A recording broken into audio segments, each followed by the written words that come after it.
Hello and welcome to the ORCA pod, the Apex Predators of Australian Survivor LRG podcasting. We are back covering the penultimate and the penultimate episodes of Canberra Survivor, Canberra versus the world. I thought we would only be able to get through an episode with only one guest after we've had a cavalcade of guests throughout the last couple of episodes.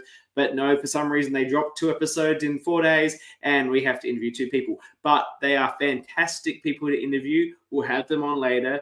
2 of the most exciting, dominant women on the season. And of course, not just women, just dominant players in the season. They just happen to be women. And equally, some of the more dominant, I think, women we see play across a lot of these LRGs. Really excited to talk to Loz and Sab during the show. But of course, before that, we'll need to get into chatting about everything that happened in these 2 episodes. Joining me, as always, she hasn't flaked at all the whole season. She's always been here, and we very much appreciate that. Welcome, Dani. Welcome. It's nice to see me, isn't it? Yes, you're always here. We can always have faith you'll arrive. And, of course, welcoming back to the program for the end is our other illustrious co-host. She watched it while she was in America. She got jealous of the way Annabelle looked and decided she needed to bring some of that Annabelle energy. So she's gone. So here she is now, the blonde bombshell, Jules. Okay, the shade of me missing episodes. But yeah, look, Annabelle was an okay fill-in, I guess. But, it's glad to have me back. I'm glad to have you back. Liking the look as well. And your penance was missing the Harry Potter episode. You have a Harry Potter tattoo, so I'm sure that was devastating. Harry Potter tattoo, Harry Potter fur baby names. Like, Sab, you couldn't have waited 1 week for that. But hey, I'm glad my winner pick. She might be gone now, but at least with my winner pick making those comparisons, so that made me happy. Yeah, the personal connection there. Well, look, we've got 2 episodes to cover. The way we've been doing it recently is have an interview at the end and the interview at the start. But that's because our interview was from episodes before. So I think today we're going to do episode 9, and then we'll get Loz in, and then we'll do episode 10, and then we'll get Sab in. And that will require a little bit more structure than we're used to. I was about to say, we're going in structure today. Oh my goodness. Let's just try and turn our minds. Watch episode 10. Let's just talk about episode 9 and what was happening. What do we think about the decision to vote out Loz in this episode? I mean, she was the biggest threat. It made absolute sense.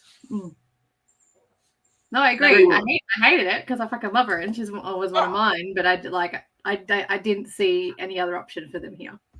Plus, as a viewer, what a boring fucking episode. You knew it was coming. She was dominating strategically, but she was also winning challenges. So you can't just let her get any further because she could go on a run. Well, I mean, we talk about we get into what we jump around, but when they were doing the quiz and touchy subjects, until they got to the Australian Survivor portion of Sam, we should have waited for you to come back. Yes, you should have. we can rate all things Harry Potter when you come on in a bit, Sam. She was leading, she was killing the geography portion of it, she was slaying in the quiz, and then for a super fan, she got a lot of the Survivor questions wrong. Australian Survivor, so I think she's a US Survivor super fan. I don't know if she's an Australian. You're not a super fan unless you're watching South Africa and that shitty season they made in the UK. That is a super fan. You can't dog out on the Australian and still call yourself a super fan, as far as I'm concerned. No, I agree with you, but based off the old school Survivor shirt, I think she's a US Survivor fan because she fell apart on the Australian Survivor question. Still didn't know how many seasons they filmed in Nicaragua. You'd got to know there's even numbers with the old school seasons. They would film 2 seasons back to back, so it's either going to be 2 or 4. I actually got that question wrong. I got every question right. Including the geography? I haven't even got my geography in my notes because that's boring. I don't care. I got every geography question correct. I probably got them wrong. I wasn't paying attention, I'll be honest. What are you, Dani? I'm not a geography person. I tuned out. I wrote the first question down, and then I was like, I can't. This is boring. I can't. The geography snooze, Survivor. I have every question written. What do we think? I wrote all the questions for touchy subjects, so we've covered our bases. You didn't have the geography? It was good stuff. What do you think of the hybrid quiz here instead of just doing touchy subjects? A lot of LRGs do like the Survivor quiz. We've seen that before. We've seen touchy subjects before. We've never seen a random category of academia before. It kind of seemed nonsensical. Like I was like, Yeah, what? I think they do geography. I mean, I know it's Survivor like Canberra versus the world, but like do Canberra geography. Shouldn't have been Canberra and the world geography? Yeah. I think the only reason that I can think you might do it is because touchy subjects, there is a bit of an advantage if you are in the majority. Because obviously the majority is going to be talking about who do we think is the biggest threat? Who do we think is a GOAT? And so you're likely to understand a bit more about what other people are thinking. That's the only thing I can think of why you would put them together. And I think touchy subjects at final 6, I feel like you should have more people. 7, they did it. 7. Yeah, I think at 8 or 9 is probably, but it also you want it at an odd number because it encourages people to make moves. Yes.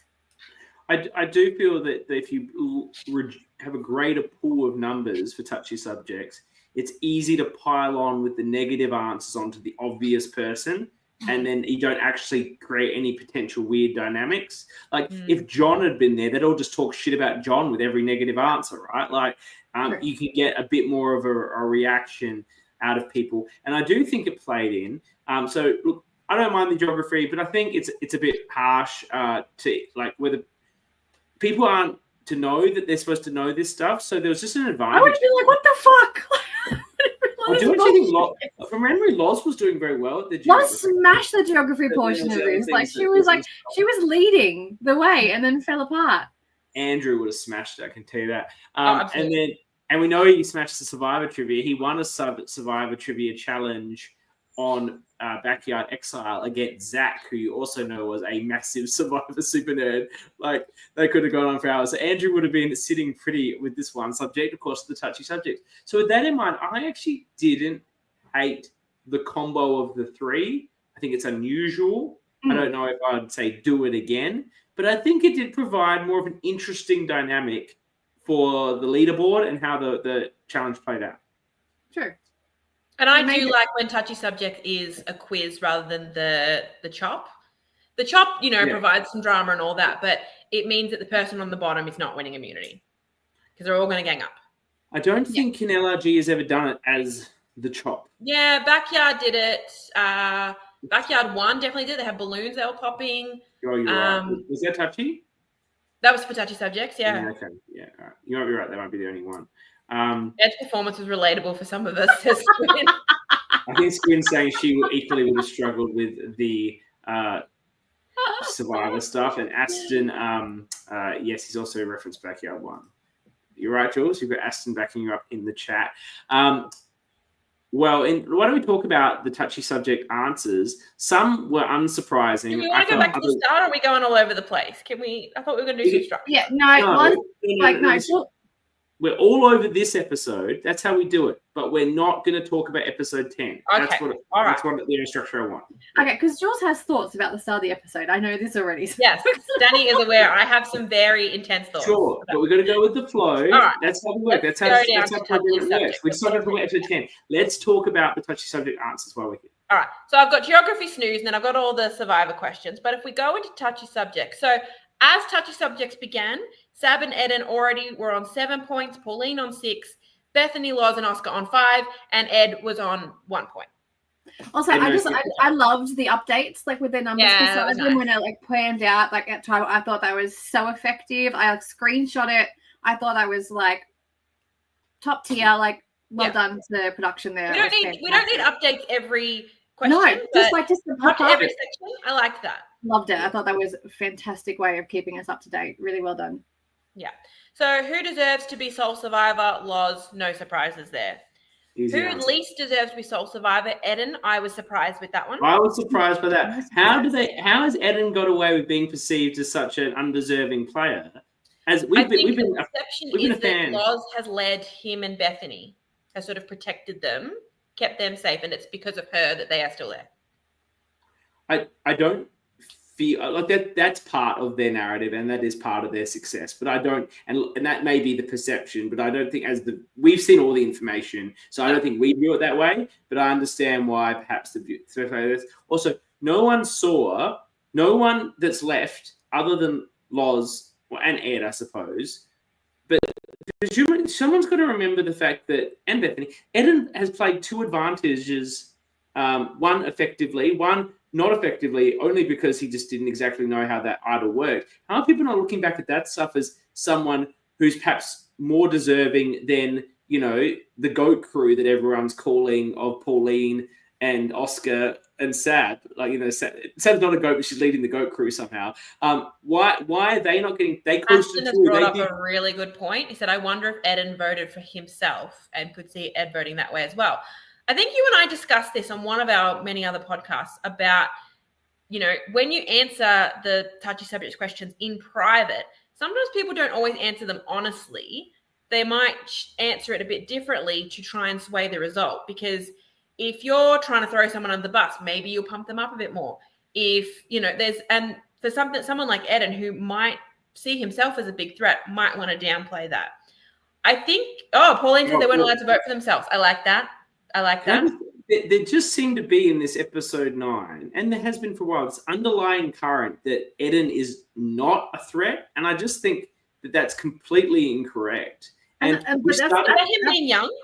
I think that's what I said. But Loz was saying that. Loz has been saying this for episodes when people were targeting Ed, and she was like, "No, he's not a target. No, he's not a threat. No, he's not this."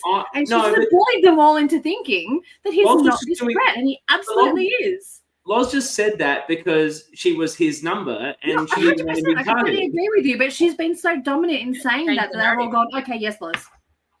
Except that, and I don't want to talk about episode 10, but in episode 10, as soon as Loz is gone, suddenly people start clocking that maybe Eden is a threat. So we see how far he gets after this point, but he absolutely does not deserve that vote. Something's very strange going there. He's been a very active player with a lot of strategy. He's got moves to his name. And he was a target so early on as well. Like he was like fresh at the top of people's lists, like for most of the pre-merge. And then the merge vote. Like, he's always probably going to be Aiden. Yeah, that's exactly.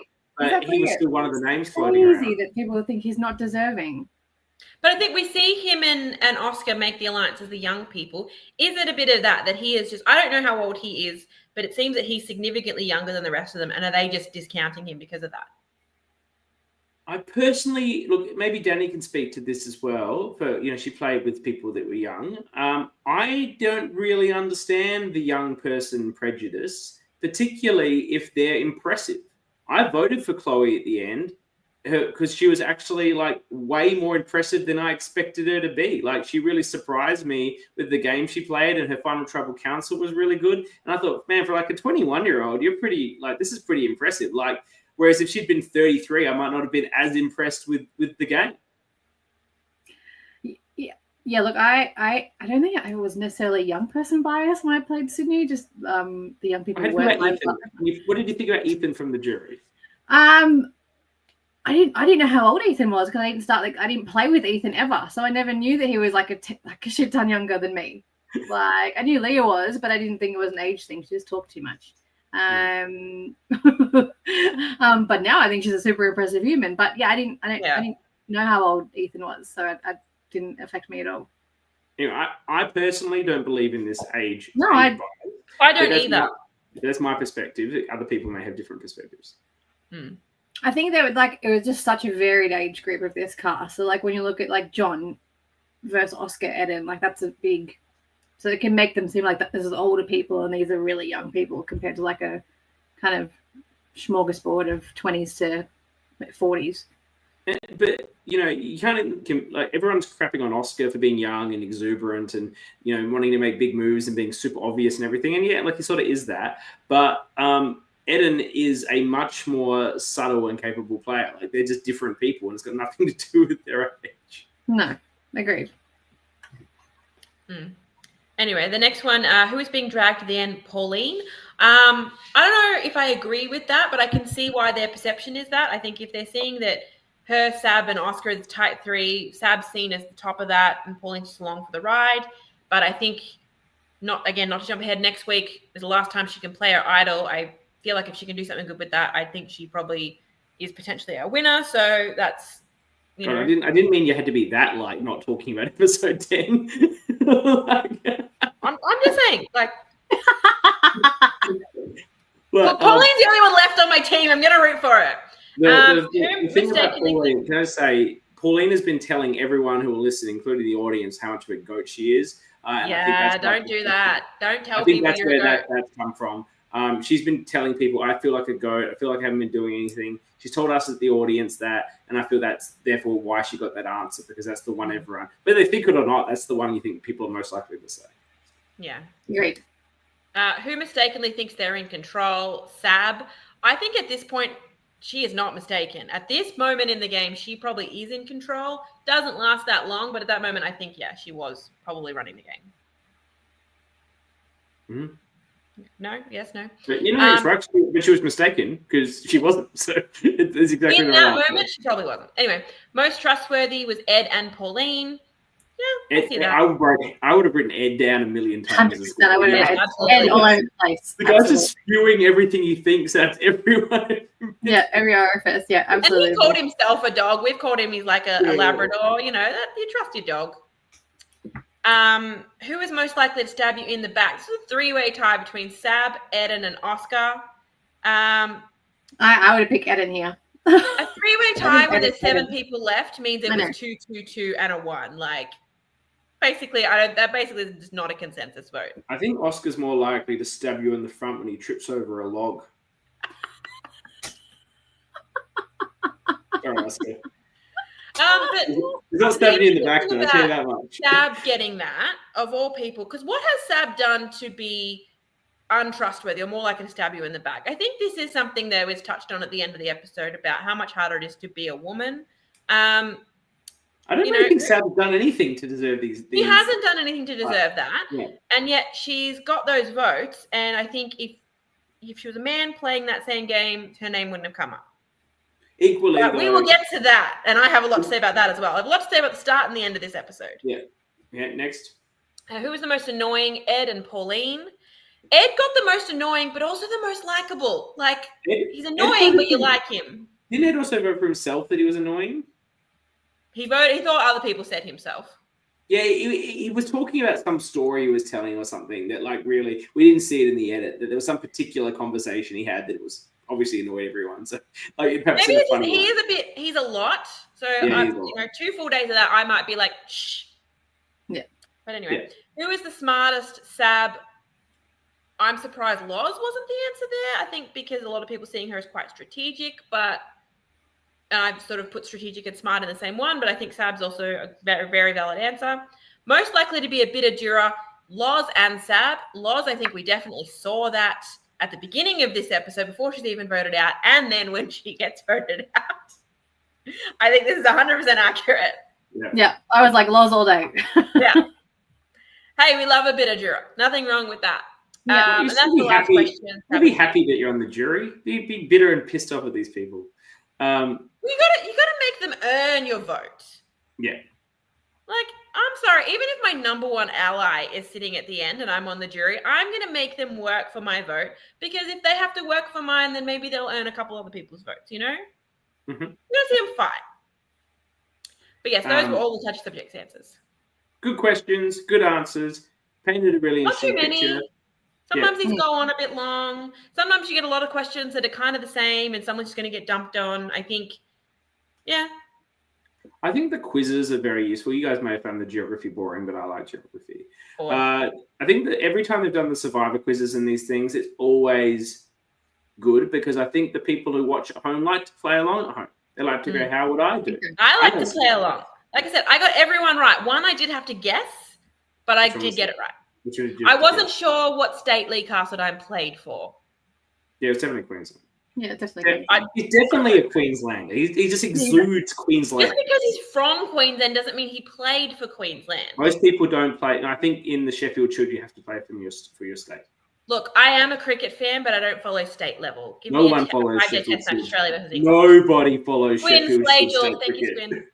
Nobody follows it. It's a dead sport. Anyway,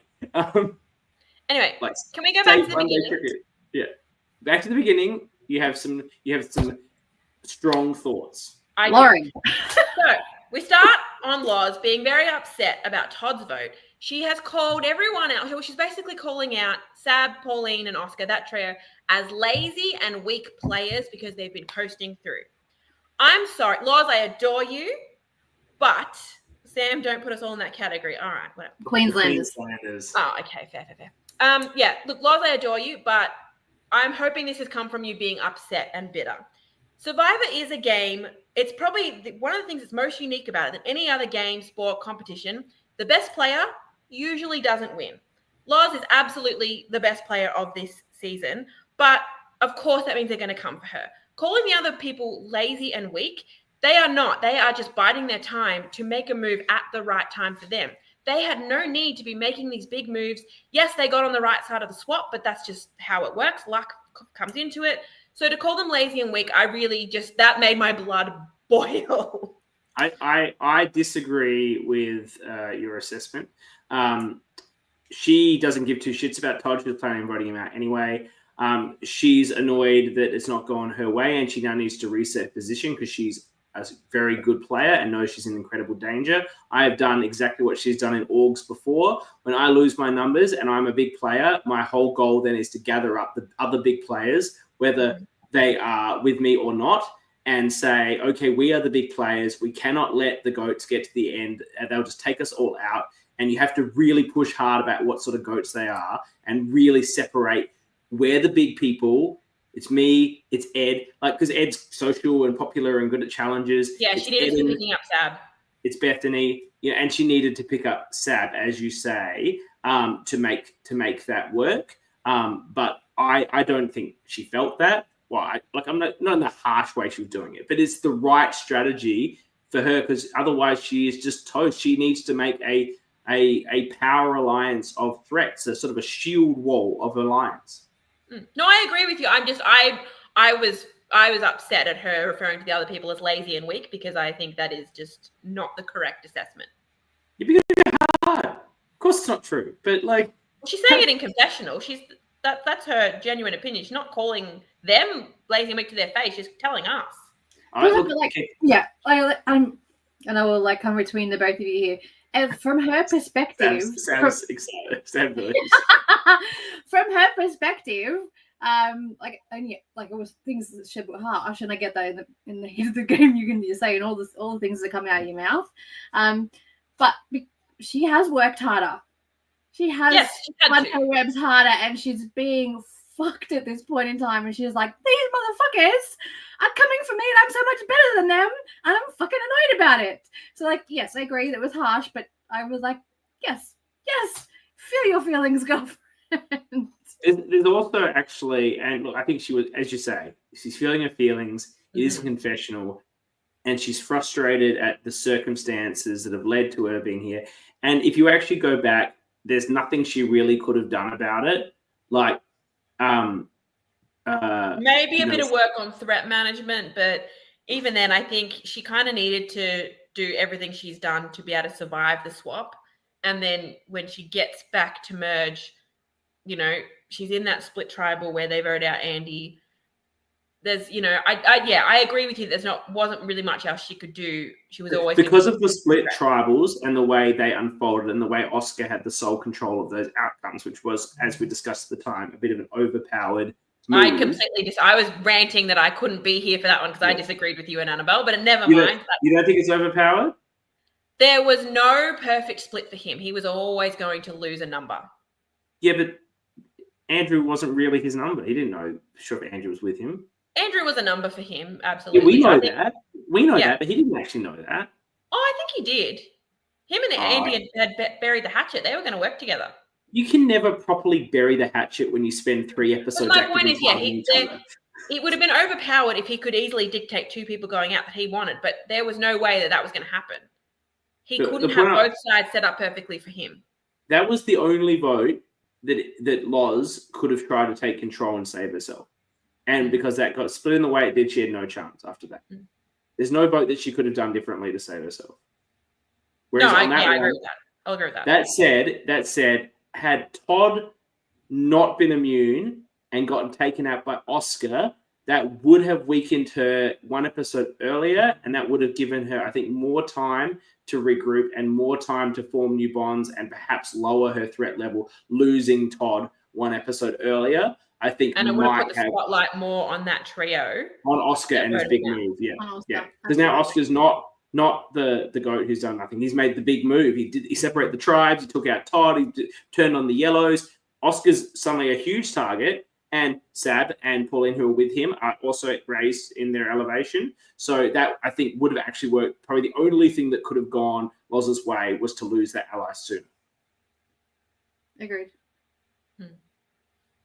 Anyway, that's enough about that. So we go on to Bethany's crying, and she says she doesn't normally cry, and that's where we get the episode title, My Husband Thinks I'm a Sociopath. I said in my first ever confessional in Melbourne Survivor that my wife, I told my wife that I'm good at lying, and I can, and she thinks I'm a psychopath now. So like, I felt like that was I said psychopath and she's sociopath. But Some of us are good at lying. Some of us are good. I'm not good at lying to about anything real, but when it comes to Survivor stuff, I'm pretty good at it. I will say, if I do say so myself. I can lie. But that's why I get all of the season and 50% of the orgs I've played. But anyway. My strategy is to lie about everything, and then no one knows what the truth is. It's not a good strategy at all. Bethany doesn't know what to do about Loz and Ed. She kind of wants to go back to them and then flip against that other trio, but she's sort of a bit like, have I burnt my bridges? She mentioned she's been looking for confirmation at Tribal because she'd heard there was a split vote on her. And I think it seemed like she didn't know about the SAB plan until right before Tribal, and that's why I think she was a bit confused and asking for some reassurance. Yes, she said that. She said she was only given that last minute going into Tribal, so she was so convinced they were splitting on her and Eden because they're the only world players left. And because of that, she'd already promised Sab that she wasn't going to vote for her there, so I think that kind of tied her hands a little bit. Some people, like to hold those promises. I don't care, but, that's me. I think they're voting for Oscar was fine. That's what she did, right? No, she voted for, this is that after Todd's vote out. Oh, yeah. Who she voted for on that? Sorry? Sam. Who she voted for? She voted for Todd. Yes. Because she thought that Todd's plan had been to split on her and Eden. So that was Todd's plan. That was Todd's plan. But then they were voting for Sab in the end. So, yeah. But she's talked about how she trauma bonded with Loz and Eden. I liked that. Yeah, I've literally got here one note, trauma bonded. Yeah. I was like, I like that. The thing is, look, Eden and Bethany can't read Loz's mind, but Loz told us that she intended to take the two of them to the end. And honestly, obviously, Loz could have sat next to anyone and would have. Yeah, but obviously they're not going to the end with her. But you take her out at 3 or 4, whatever the final is there. They probably should have stuck with that crew longer. I think probably could have waited around, and Loz needed to be your first target, not Todd. I feel like they're Eden and Bethany jumping ahead to the finale predictions or what have you, but they're just too big a threats now. Like, if they were there with Loz here, Loz is the number 1 target to go at 5, and then it's debatable about who you get. But the problem is, like I said, we're getting into conversations that we can have in the next episode because Beth talks about doing this, so let's stick. Thank you, Dani. Because we're going to have this conversation for episode 10. Good idea. We have this discussion. Bethany has it in her confessional. So let's come back to episode. The next note that I've gone is Loz saying she can't understand the logic of Ed and Bethany flipping. And my note is really seems pretty obvious. I actually think it makes a lot of sense for Bethany. I don't think it makes a lot of sense for Ed, personally. I don't think Bethany needs the shield that Eden does. Well, the perception of Eden is that he's a goat, that he's not going to win. So nobody's even thinking about Bethany. Nobody's thinking about Beth at all. His shield gets voted out, and everyone's like changing their opinion on that. Ed has been blindsided. He's telling everyone it was a great move. Well done. Like, good work for you. Good job. It's a good impression. I thought it was adorable. But then he's like, shit, me and Loz are next. That was a good impression. You had the tone right and everything. Thank you. It was a really good reflection. Thank you. And now he's willing to jump ship and vote for Loz next to save himself. I don't think it necessarily did save himself. I think they all saw Loz as the bigger threat, because I think they all know that if Ed gets to the end, yes, he's a lot more likable, but he doesn't know Survivor. He can't really talk about moves he's made because he doesn't understand them. And so I think a lot of people are thinking, well, if Ed does, they don't want to sit next to Ed at the end, but I think if he ends up there, they're not too concerned about him. I think they think he's beatable, but they also worry that he could just beat them just because he's So I think they're worried about him, but they're not worried about him more than others. But they don't want. They're not like, yes, I'm going to sit the end with him. But if he ends up there, it's like, all right. It's not the worst case in the world, but like it is dangerous. Like there is a chance that a good bunch of them just go, fuck you all, I'm voting for Ed. And then we got a confessional from Sab. She said, Todd saying he's got an idol made me vote for him even harder. I quite liked that.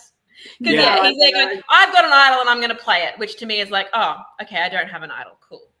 Yeah, the I've got an idol but not showing it is the absolute most. If you're hoping people won't vote for you, then don't do it. It doesn't actually give you. If you genuinely got one, whip it out.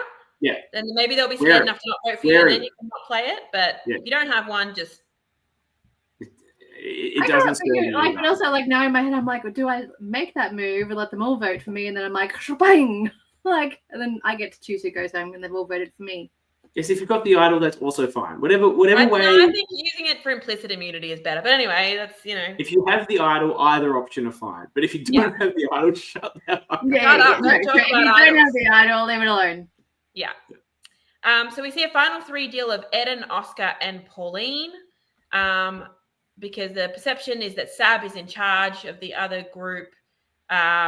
And they're saying that Loz and Sab are the 2 best players left. This final 3 deal, if we can sub out Oscar for Ed, then that's really good for my draft team. Like, I need Danny's last 2 picks to go out 4th and 5th. I need the People's Champ to make the final 3. I need Ed to make the final 3. And then I need Pauline to win in a landslide for me to have any hope of surviving. I'm dead in the water in this draft anyway. So. Baby. I'm still in there. I'm still holding on to hope. That's because you got the advantage of my nonsense rules. Yes, I did. But also, Pauline's there. Yeah. Pauline, I think, I'm calling it now. She's going to win this thing. Well, let's do our predictions when we start doing the next episode. Then we go into the challenge we've talked about. Yeah, and then Tribal Council, it's a pretty clear-cut vote out of Loz, I think we've talked about. Yeah, we got Sab being a bit nervous about some of the touchy subjects answers that she got. Eden said he's happy that he got least deserving to win because he thinks people will keep him, but he thinks he can still win. I think he's really underestimating how difficult it can be to change a jury's perception. If they come into Final Tribal with this perception that you are not going to win, you're probably not going to win. But the same goes for Pauline. Yeah, I feel like you're harping on like how she's going to win in a landslide. It's the same fucking thing. No, I said I want to win the landslide for my team. Made a move. It's the same thing. If they go into this votes alliance, then it's like a fucking open slather. But they've said he's least deserving, so they don't want him to win. There's a bit of a difference there. Look, people vote. Number one, half the people giving those answers aren't on the jury. Number two, people are going to. Yes, it's hard to change people's perceptions. I don't disagree with that. But the way you can change people's perceptions is with facts, things that actually happened that everybody knew happened. What doesn't work is I had this plan and I was behind that move and they're like, no, you weren't. But you actually were, but no one believes it because that's not the perception of what happened. I played this advantage. I played this advantage. I did this. Like he's actually done things that people saw him do. Well, his first advantage was nothing. It didn't do anything. It's a bit of a fizzle, but still playing that idol on Anthony is not nothing. I do worry that the perception is that everything he's done is a tribute to Loz, not himself. This is going to largely depend on what sort of juror Loz is, and Loz is obviously should be a little bit salty. She should be taking credit for a lot of that stuff. But if she's upfront with her other jurors, she would acknowledge what Eden did do, what part Eden and Bethany played in the moves they made together. I'm not taking anything away from Loz's role as a dominant position in those moves, but they played a part. We talked about it on this show. If she's willing to talk to the jury about that in the jury villa, that's the sort of thing that Eden can use to easily overcome those perceptions. If Loz was like, fuck you, Eden, then not so much. From Loz's perspective, the episode, I wasn't here for this one, but when Loz flipped and they voted out John, I attributed that more to Bethany than to Eden. So I think in Loz's mind, Bethany is the one that gets more credit than Eden. Yes, but it was, as we discussed, it was a 3-way contribution. It was the discussion with Bethany and Loz about men. But can we just stop? Jules, what did you think of Annabelle's and I recreation of that? I loved it. I was sitting in an airport waiting for my flight, and I'm like, oh my God, they do it. Oh, thank God. It was beautiful. It was a fantastic one. I loved it. Also, there for a second. 100% their idea. I wasn't like, hey girls, can you do this? They were like, let's do this. I'm like, that sounds amazing. You didn't need to tell me that. I know both of them. I know that. I'm just telling the audience that. I'm just making sure everyone gets the credit they deserve. The Eden finding the advantage in front of Loz and not being, I'm going to note my way out of here, fuck Bethany, and saying, no, well, I don't want to throw Bethany to the wolves. Maybe there's something here we can do using this or whatever to change the game, was sort of step one in the cascading events that led to that move. So I don't think it's wrong to say Eden had nothing to do with it. Yes, I think if it's Bethany and Eden at the end, Loz is going to be championing Bethany. If Eden can get there with the goat crew that Loz despises, who else is she going to champion? True. Very true.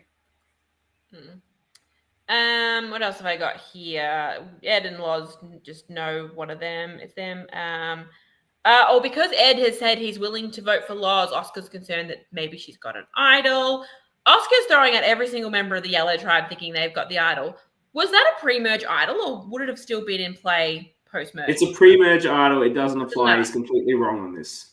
And Andrew had it. So yes. Anyway. Yeah. I don't know why he thought the pre-merge idol could be played. Maybe he never actually saw. To be honest, he probably never saw. I don't think he ever saw it. The instructions and how it worked. But I guess we know that it was coloured and could only be played. Like, it could only be played on the particular tribe. Yeah. And it didn't say it could be played on the merged tribe. But the only person he hasn't accused of having an idol is Pauline. So, and that's the one that's got a square. And the idol is surely with the termites by now. Yeah, that's... I would be so sus on Pauline. In the chat. Andrew said last week that he dug it up. He did. He dug it up. He's got it at home. He showed it to us. He went and got it. He took it home. I love it. I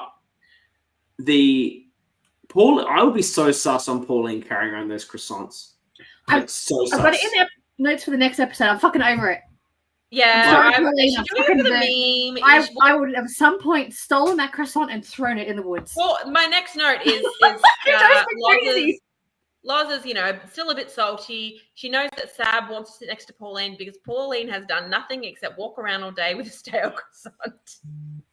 I just feel like I don't know what she's doing there. It's a weird thing to be doing. Sorry, Pauline, you're in the chat, but it feels weird. And I would just feel like it's some sort of advantage.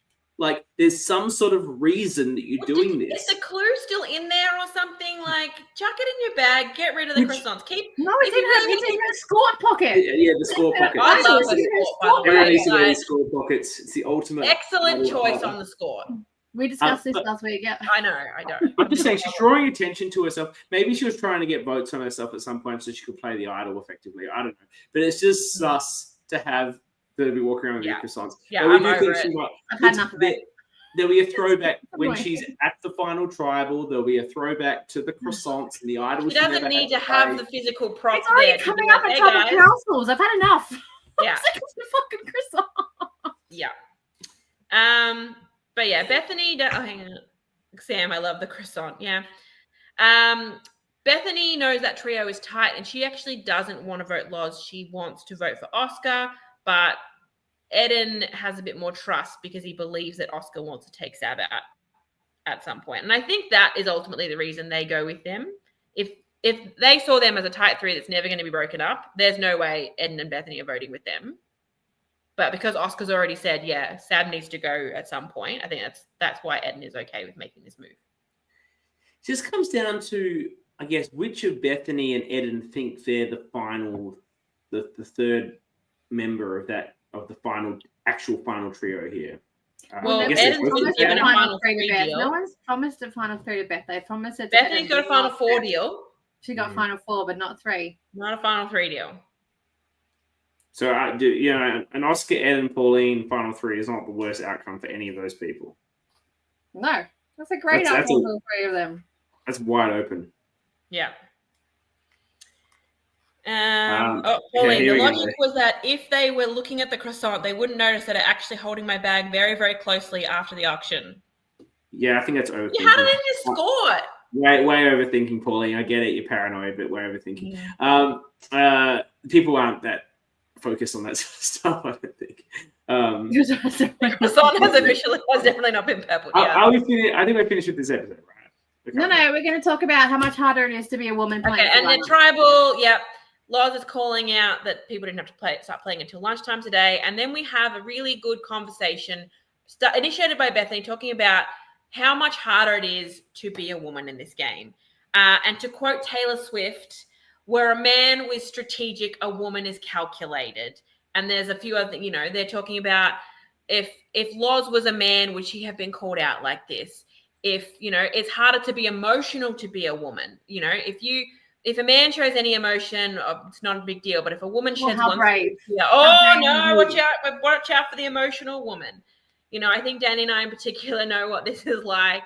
I mentioned before that in a lot of orgs I've played, I have received a Villain of the Season award. And I think in a lot of these, if I were a man, I probably wouldn't have. Where a man makes a big move, he's strategic. He's wow, look at him go. And a woman is a cold, hard bitch. So I really liked this conversation and it being called out. Sab added to it as well. It's an extra burden. If you're a leader, then you're a bitch and you're bossy. Men get called strategic and competitive. And then concerned that with a very strong male jury, if a woman goes to the end with a man, the man might get all the credit, which would have been great if they didn't then vote out a woman. But, This is all, absolutely true. From my perspective, as a man, not actually knowing what it can be like, I feel like everything you're saying is true and it's been shown time and time again in Survivor. But I think, and maybe I'm reading it wrong, and please tell me if you see differently, Loz was not thought about as anything but strategic and a strong player on the season by her fellow players. They saw her as a strategic threat who played such a good game that had to go. I didn't feel like anyone was saying she was a bitch or bossy. No, they definitely weren't. Yeah. But it's finding it interesting that Todd was seen as a bigger threat than she was. Well, I think Todd was a bigger threat because he was more subtle. She was big and obvious. She's the big threat. She's the one that's going to win. You can always get rid of that person. Todd's a bit more sneaky. So maybe he floats through. I actually feel Loz was she actually ended up being the character that is usually a man who's a dominant personality, who's running the game, who's making strategic moves, and ultimately just cannot be let to go any further because of how well they've played. That's how I perceived her. Now, I think what you're saying is absolutely right from my perspective, as I say, as a man, and I can't fully understand it, but it happens all the time in Survivor. But I felt in this one, we actually got to see the dominant woman just be a dominant woman and just be a great player. Yeah. No, I agree with you there. I don't think at any point, we don't know what was said behind the scenes. We don't know if that stuff was edited out and people said otherwise, and that's why there was conversation being had at Tribal Council. Can't wait to pick Loz's brain about that and how she felt that she was being perceived by others. But no, she was dominant and strategic this whole way through. But I think when Bethany would it have been as threatening if she was a man? Would it have been as threatening? Yeah. I think would if she had such a hard time getting her way through, would she have made it through 1 or 2 more votes as a man? Potentially. But I think also when Bethany first brought it up, she was talking about the touchy subjects answers. Yeah. So I don't think it was necessarily specifically talking about Loz as being perceived as the biggest threat. It was some of the answers that were given that, Pauline is the one that's identified as being a goat, that The two women are the bitter jurors. Yeah. The bitter jurors, yes, but you guys just said that's what you think they are yourselves. So, I agree with Loz being a bitter juror because of stuff she said in this episode. But I wouldn't agree with that. Pauline, though, you said yes, harsh, but wasn't Ed an equal with her on those votes? The bitter juror? No, the weaker player or whatever you just said. The goat player. The GOAT was just Pauline, but Eden got the least deserving to win. Similar answers. Similar, yeah. And Ed got like most annoying. There was I think a reasonably okay gender split on those answers. But I'm not saying anything Bethany's saying is wrong because what she's saying happened all the time. It just doesn't feel like it was happening so much. No, I completely agree with you. I feel like it's just a very poignant conversation. I don't think it pointed to anything in the game or this cast or the crew. I think just specifically as women who are strong, dominant, bossy women, like that really hit home for us. So like, yes, I don't agree that it was anything necessarily to do with this particular moment. It was just a very poignant, it's an underlying theme that we see. Underlying theme that we experience in life, let alone in the game of Survivor. And Stabs said that here. It didn't happen here. But it's something that you have to think about. And I think the best example of this is Winners at War. We see the first 2 votes are a woman voted out to weaken a man. Yeah. If they vote out Natalie Anderson to weaken Jeremy. They vote out Amber to weaken Rob, Yes, 100%. And, I guess, though, that, look, whether fair or not, probably, look, actually, I won't say it because Natalie's an incredibly strong physical specimen and would be an incredible contributor to any challenge. But generally, when there's tough challenges, people tend to keep the men around over the women. That tends to be the flow there. But Natalie's not a sensible vote in that. But that vote was a bit chaotic, to be honest. That's ridiculous.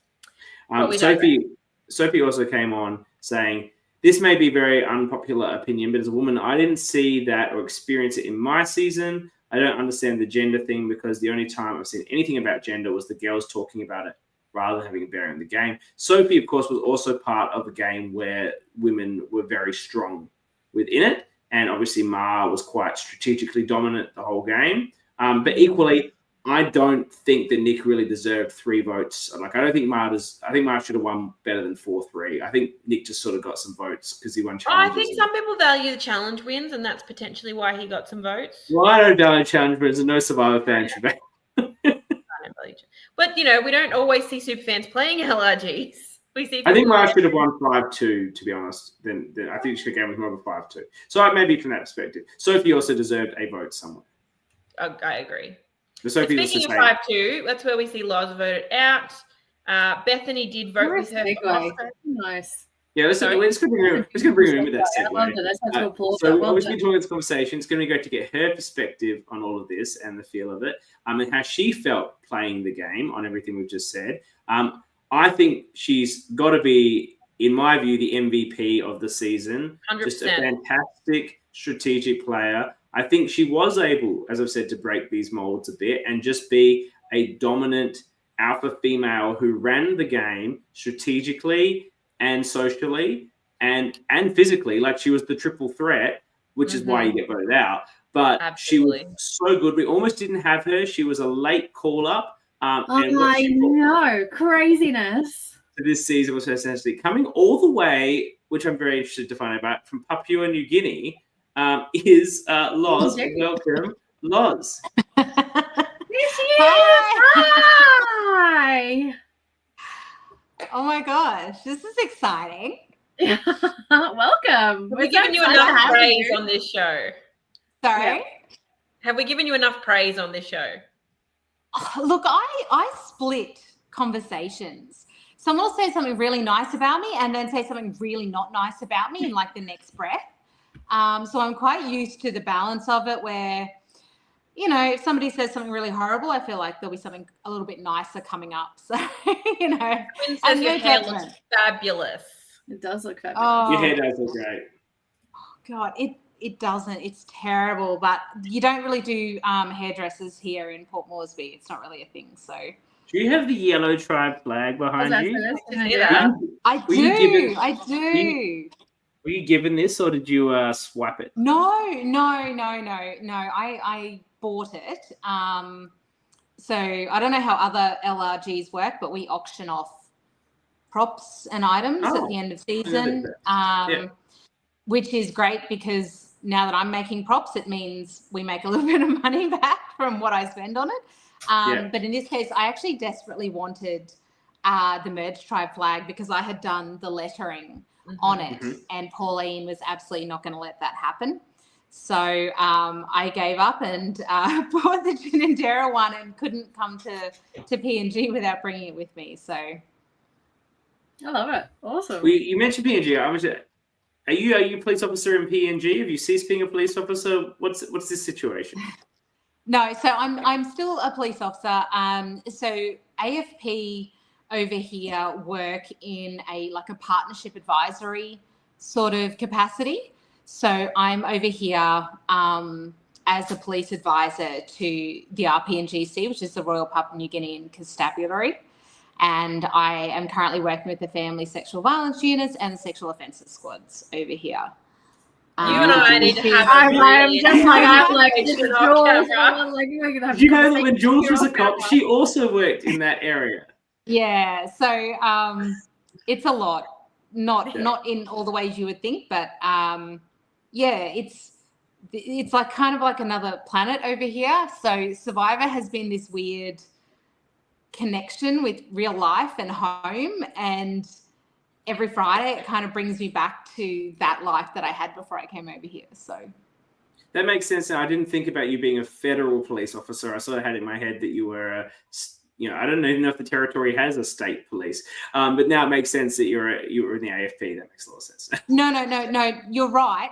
I was Queensland Police originally, and then I was Canberra Police, which is ACT policing. Yeah. And then I taught recruits at the college for quite a few years, and then I moved into our national side, and then I came over here. So you weren't wrong at all. You cleared up. Thank you. That's lovely. Why don't you tell us about how you feel about what we were talking about in what Bethany was talking about, and your experience as a Survivor super fan, of course, probably experiencing as a viewer, and how you felt you went on the game, perhaps playing that role, and how you were perceived. Yeah, look, the female, empowerment, the challenge for women thing, It was an interesting conversation because Beth and I had obviously had that conversation, and Dani and Annabelle replayed it. It was literally a highlight. Oh my God, of my entire experience. I've never had somebody actually quote my words back to me. So I'll live out that moment forever. But that was a different.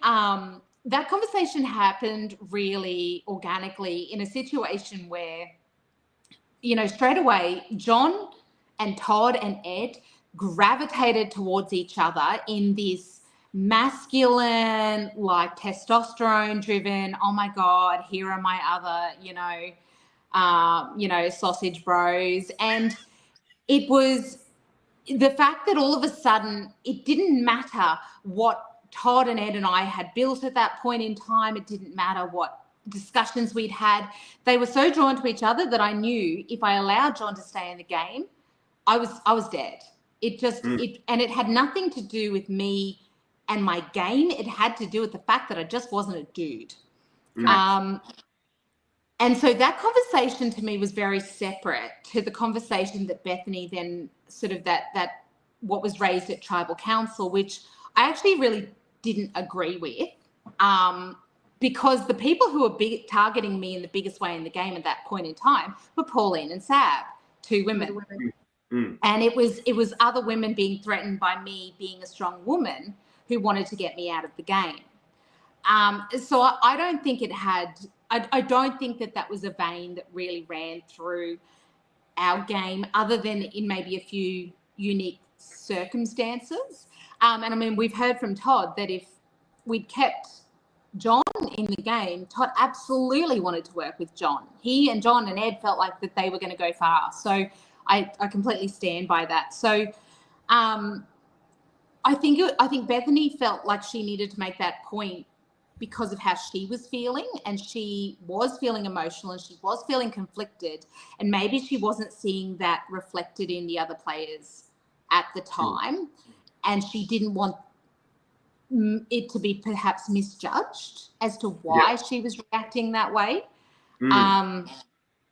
But for me, I don't think it was a guy-girl thing, and I don't think there was anyone actively working against me simply because I was female. I think it shocked people that I was so strong as a female, but I don't think that led to my demise. I think my decisions led to my demise.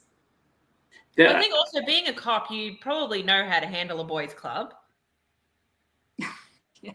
Yeah. Though you did vent your frustrations about it to Bethany. Yeah. You're tired of men telling you how you had to wear your hair? Was that Oh, it had been a complicated couple of years leading up to it. So those were very relevant feelings at the time. Yeah, absolutely. I mean, I work with men. I'm one of a very few number of women over here, for example. We have no women in leadership over here. So working with men is part and parcel of it. And there is a way to, you adapt as a female if you're going to survive in a work environment or a game environment. And so for me, I made decisions like pulling in Bethany and Eden so that we could get rid of John, which just made life a little bit easier as the game kind of played out. In the end, though, there was no, I knew for a fact that Sab and Pauline were never, ever, ever going to work with me because I was too strong. They kept Ed, for example. Yeah. And supposedly Ed was a strong player, but they felt like they could beat Ed. And, in that case, it was two women who did target me, I think, because I was a strong female. I don't think the boys were seeing it as a strong female. They saw a strong player.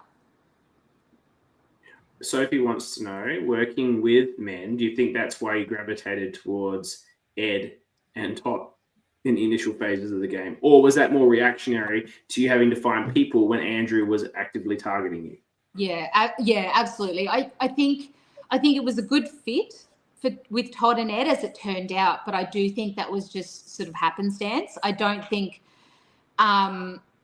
we had one vote really, and I was the target, and all I was focused on at that first vote was surviving. So when the swap came and you've got Todd and Ed, I mean, who else was I going to work with really? As it turned out, we had very common goals, and I think Todd mentioned it again, that we never had an alliance, and it was three people working to survive another vote and making decisions. But for me, there was a way that then I was going to work with them to make them propel my game, I suppose. So would it have been different if it had been two maybe not so alpha guys, or a guy and a girl? I don't know. It's hard to say. You say that they're alpha guys. Obviously, Ed gives that sort of strong alpha energy in certain ways, and Todd perhaps in maybe strategic ways. But they both seem just like incredibly nice people, but with also, as you say, the alpha energy. And given you give off such strong alpha energy, did you identify them then as potential shields? You rose above them in the end as the biggest target, but the three of you could be together in that sort of with that same energy. Oh, absolutely. And I think I said that in a confessional at certain points, that I absolutely saw that as my only means of survival was to have shields.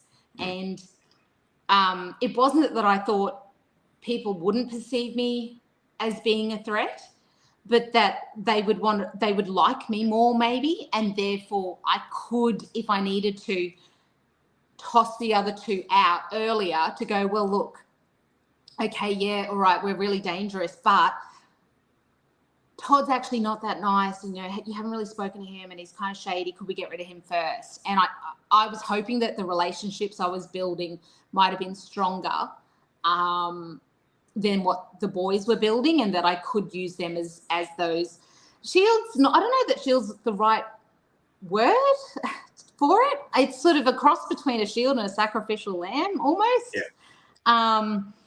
Yeah. And it kind of worked.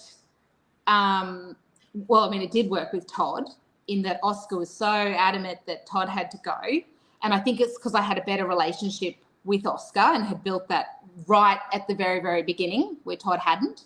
And if Ed hadn't won, the immunity, then maybe, I think there was still the possibility that I could have hung him out to dry as well. But we'll never know. I think that'd be a tough sell, but I think if anyone could flip that around, I think you could do it. I think that you could have convinced the girls maybe to come together and go, let's just get rid of Ed. He's too likable. Come on, what are you doing? You want him to win the season? Like, that sort of conversation. Yeah, he's going to clean you all up. Like, come on, what are you doing? Make a move now. This is your time. I've got your back. You can vote me out. John doesn't give a shit about strategy. He's going to vote for Ed. Todd's going to vote for Ed, et cetera, et cetera. Going back, there's two votes I want to talk about specifically. I keep saying that Eden finding that advantage in front of you and then immediately thinking about how he can protect Bethany with it was a factor of you wanting to then make that move as well. Is that me just reading into it, or was that a factor? No. Look, I actually wasn't super concerned about the advantage because at that point in time, with the merge and the numbers, they were such a target that I didn't think it was going to matter. I felt like Eden could have played it and we still could have had the numbers and flipped it. And if I'd wanted him to go, I think we could have made that happen even with the advantage. It's an interesting one because, he found two advantages, but I don't know that they really, like that vote that he played, that second advantage, it made no difference. He was never the target. Yeah, I know that one, it made no difference. It was more about when he found it and was like, I think in his mind, I think in his mind he thought it was going to be a little bit of sort of collateral for him that he could go, all right, now I can protect, now I can make this move. But I already had his and Bethany's backs anyway. And if he wasn't going to protect Bethany, I would have done what I could to protect Bethany because it was in my interest to do that. So I guess it's hard to I think the dynamics at the time, just the real value of that advantage and what it could have meant were lost given who got it at the point in the game that he got it. And the other one I think was if somebody else had found. How angry were you when someone you tried to build a relationship with in Andrew just completely tries to turn the vote on you when you wanted to work with him, and then to find out it's because you're wearing an Old School Survivor t-shirt and he's assumed because you watched Old School Survivor that you watched Backyard Survivor and therefore you got to go. Like, were you like, what the hell, Andrew? We could have been together. Oh, my God. And it's only now knowing Andrew to fully understand how his brain makes that leap. And I mean, that's a fucking massive leap, Massive leap. And I mean, the simple thing he could have just said to me and asked. I mean, I was pretty like, what would make him think that I would lie to him? I don't know. You could have just asked. Yeah. And you don't have to say, like, have you seen me play in Backyard Survivor? You'd be like, have you watched other LRGs? Like, how did you get into this? Like, in this many seasons, what have you seen? How did you get there's ways around asking that question. Yeah. Even to start with, have you watched the other seasons of Canberra? Yeah. Which I hadn't. I mean, it was so, I think the hardest part of that was that it's not like I had any choice. That was what I had turned up to crew in. And it actually takes me back, and this is Old School Survivor, and to one of my actually most hated characters, which was Lil from Pearl Islands, who turned up in her Boy Scout uniform. And she actually says at the end, because they gave her so much heat, and at the final tribal, they're absolutely still laying into her about the fact that she turns up in this Boy Scout uniform, and yet she betrayed and she lied, and she's like, well, what did you want me to do? I didn't know I was playing this, and this is what I had. This is all I had to wear. How did you think I was going to turn it around? Like, I'm never going to convince you otherwise. And that's sort of how it felt, where okay, I mean, this is what I'm wearing, right? It's a shame because I think Andrew and I had a lot in common as far as how we would really have liked to play the game. Yeah. But he was just, until he absolutely had his neck on the line, he was not even going to look in my direction. So that was really bad. Yeah, I mean, I honestly don't even feel like I needed to get rid of him in that vote necessarily. But that was just the sensible choice. It was your only option when you got rid of him. On that. Yeah, look, we could have, Eden was always on the table, maybe, but at that point in time, it's kind of like, well, Andrew, you probably shouldn't have clicked on me in the first vote. Eden, in retrospect, might have actually been a better vote for your game there, because ultimately he was looking to flip on you as soon as he could. So would Andy, though. Just tell us a little bit about that. I'm like, does she lose Beth here if she flips on Eden? Does she lose that? Yes, we're there no matter what. And Andy's not your number. No, he was never going to be number. Can I just say, though, you not watched Backyard Survivor, you not for Canberra Survivor before. You showed up to crew. Do you know you're an alternate? Did you know these people? Did you actually just show up to crew like without knowing anyone here? What's the backstory here of you being on Canberra with that information? Yeah, no, it was literally that. So everyone who knows me knows I love Survivor, and just to clarify, US Survivor. I said, US Survivor. She's not. So I initially made this vow that I would never watch Australian Survivor till I got on it. Yes. And then they started casting B grade celebrities, and I actually made it really close. I actually made it quite almost to. I'm not surprised. Not surprised at all. But then I was like, well, screw you. You didn't pick me, so I'll never watch it, which obviously was my absolute downfall, because if I'd known those answers, who knows? So no, a colleague had just sent me this link, and I didn't know LRGs existed. I didn't even know what it stood for. I didn't know it was a thing. They'd made 2 of them before this in Canberra, and I didn't know about it. I mean, what kind of fan am I? So I applied in terms of, I picked one of my older Australian Survivor applications, tossed that in. They went, it's not really a very personal application. I did my interview and said, hey, I crew backstage on musical theatre. I'd really love to help out and crew if you guys need a hand. And they went, oh, that'd be awesome. So that was the plan, was I was going out there to crew. So I was picking up Aston and had just been through the Macca's drive-through to get a coffee, and Dan rang and went, so this girl who was supposed to play just called in sick, could you play? I said, sure. I mean, okay.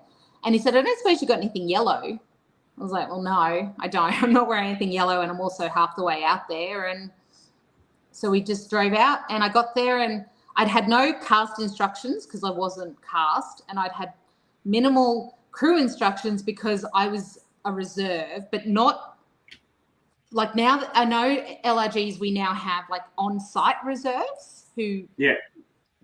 So I wasn't one of those. So I got there, and they went, all right, so go sit over there on that bench.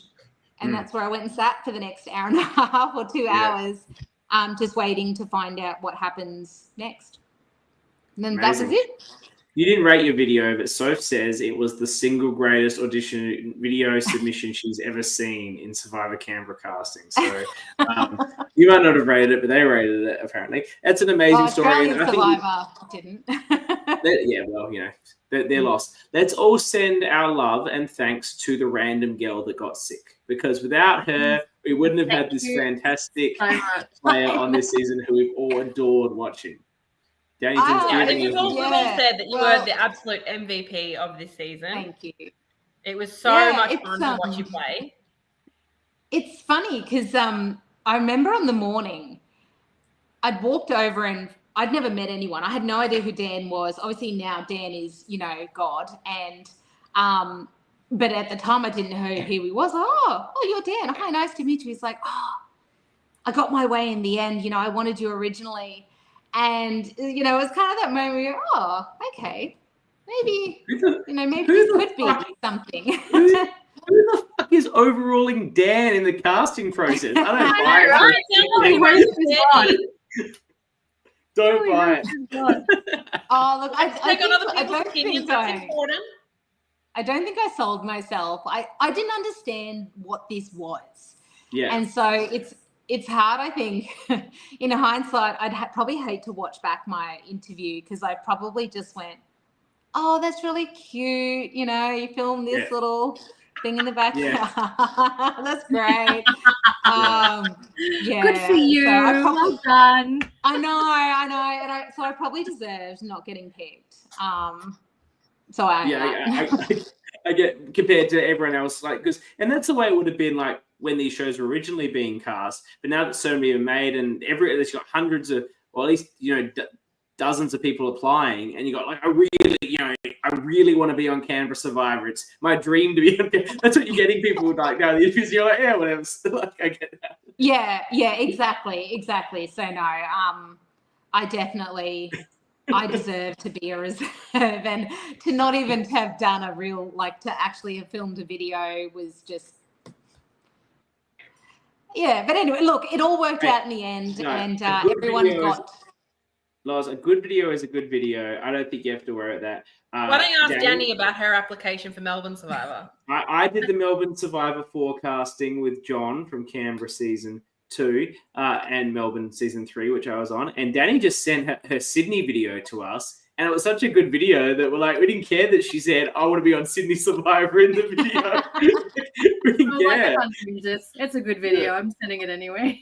And this other guy, look, that third one, the one that I sent through, was a massive production. It was we'd had a full tribal council in a friend's backyard. I had a jury. We had votes. And I didn't even make it past. That was my third Australian Survivor application. I didn't make it past the video. So I was like, nah, this can get another run. Yeah, it's still got miles in it. I think for a while there were sort of anti-casting super fans, and now they've come back around on that idea. Well, they worked out that the best players like George and Kirby and Ferris are actually super fans, and that actually makes a really good show. So they've worked that out now. It's taken them a while, but they've figured it out. Yeah. Oh, look, don't even get me started on Australian Survivor. It's actually said that they should have given you a super fan interviewer. Maybe that would have made a difference. Yeah. Do you guys have anything more for Loz? I appreciate we're like an hour 12 into this, and then we're going to do the next episode and let Sab as well and do anything more for Squin says apply again. Yes, she's right. Now that they are casting super fans, I would say, have you watched any of it still, or you still haven't watched it? I think the last couple of seasons have been good. Yeah, I think you'd have a very strong chance of getting on. You've got the super fanness, the game. They'll like your job. They always like having cops on there. You're very presentable on camera, if I'm going to say it in a non-creepy way. You're hot, babe. You're hot. Is what he's trying to say in a nice, married way. Those Survivor loves good-looking people on the screen. The challenges are very physical. You'd have that capability. They make sure people can handle the physical challenges. So I think that you'd stand a pretty good chance, to be honest. Oh, don't tell me that. My poor brother makes my videos, and he's a star, and I just can't do it to him again. The stress for him of having to create my application videos. I'll have to send him this and be like, okay, Paul, we're back on again. Yeah. Paul, we're back on. Yeah, I'll tell him. Paul, you need to make a video again, all right? You need to get better, Paul. You should schedule a chat. Schedule yourself a private chat with Annabelle and find out what her video was like to get on the trainers. Do you know that Annabelle was on the trainers? Yeah. I mean, look, my first video, and I know we're running over time, but so my first video, my first application, I made it to the top 400 for Australian Survivor. And they had over 16,000 applicants that year. And it was the champions versus contenders. So I was vying for one of only 10 spots. Yeah. And, and I filmed that super hungover on a beach in Borneo. I was so hungover I couldn't take my sunglasses off. So, what's happened is over the last 3 seasons, a different producer took over the whole show and a different production company who are they themselves Survivor super fans, and it's completely changed the show. So it's a different producer who runs it. He used to work on the show, but now he runs it, and he knows what people want. He knows what the game should be. There's a lot of super fans on this most recent season in particular. That's been the big change. It's a completely different producer who took charge. Come on, girl. Think about it. Look, I can see the cogs turning. She's like, maybe I will. Maybe I have a lot of free time over here in Port next year when we see you on there, you can thank us. Okay. They're going to put together. So it's going to put together a production. Says they'll do it. Perfect. Highlight reel. Anything more from Loves before we let it go? No, just we love you, and it was so much fun to watch you play. Yeah, you were so worthy of my first pick for so worthy. I was very, very happy with that choice. You were my highest choice that I didn't get, if that helps. Are you coming back to Canberra anytime soon? Oh, yeah, we got to put on the drinks. Yeah, look, no, only because, so I left my 2 cats at home in Canberra, and being away from them actually breaks my heart every day. And I can't face the thought of going home to Canberra at the moment and seeing them, and I can't face going home and not seeing them. So I'm just going to wait it out. I'm coming back in April, obviously for season 5, because I've got props to do. So, yeah, unless you're going to come in and shout drinks in April, yeah. Yeah, I'd probably be February, but we'll see. I could work with February, maybe. Well, we'll see when there's a day. Hopefully you can make it. We'd love to meet you in person. Me too. Thank you so much. You've been such a pleasure. I've loved watching your game. Thank you. Oh, okay. Sorry. All right, sorry. Bye. Okay. You can say bye now. Okay. Bye. Okay. We need to determine an ORCA for that episode. Loz. Not ORCA, a Brummy. Loz? Oh, hang on, the ORCA. Yeah, no, Loz for her rant at the start. Loz, just for the balls to the wall, fuck everybody else confessional. Yeah. That's good. Okay, now Sab's waiting behind. She's going to have to wait a while, but she can hear us talk about her episode. We've gone along. I win a pick. Yes. On to this next episode. Again, pretty predictable outcome. I somewhat feel like this is why they squeezed it on the Tuesday night. I didn't really understand this scheduling choice. I didn't see the desperation. We didn't even really get a believable alternate vote. I think the only thing that was maybe there is Pauline going, maybe I should play my idol for Sam. But I would put money that was production going, hey, Pauline, could you talk about possibly playing your idol? Absolutely. Pauline, I'm like, have you thought about playing your idol on Sam? What did you think about playing your idol for somebody? Yeah.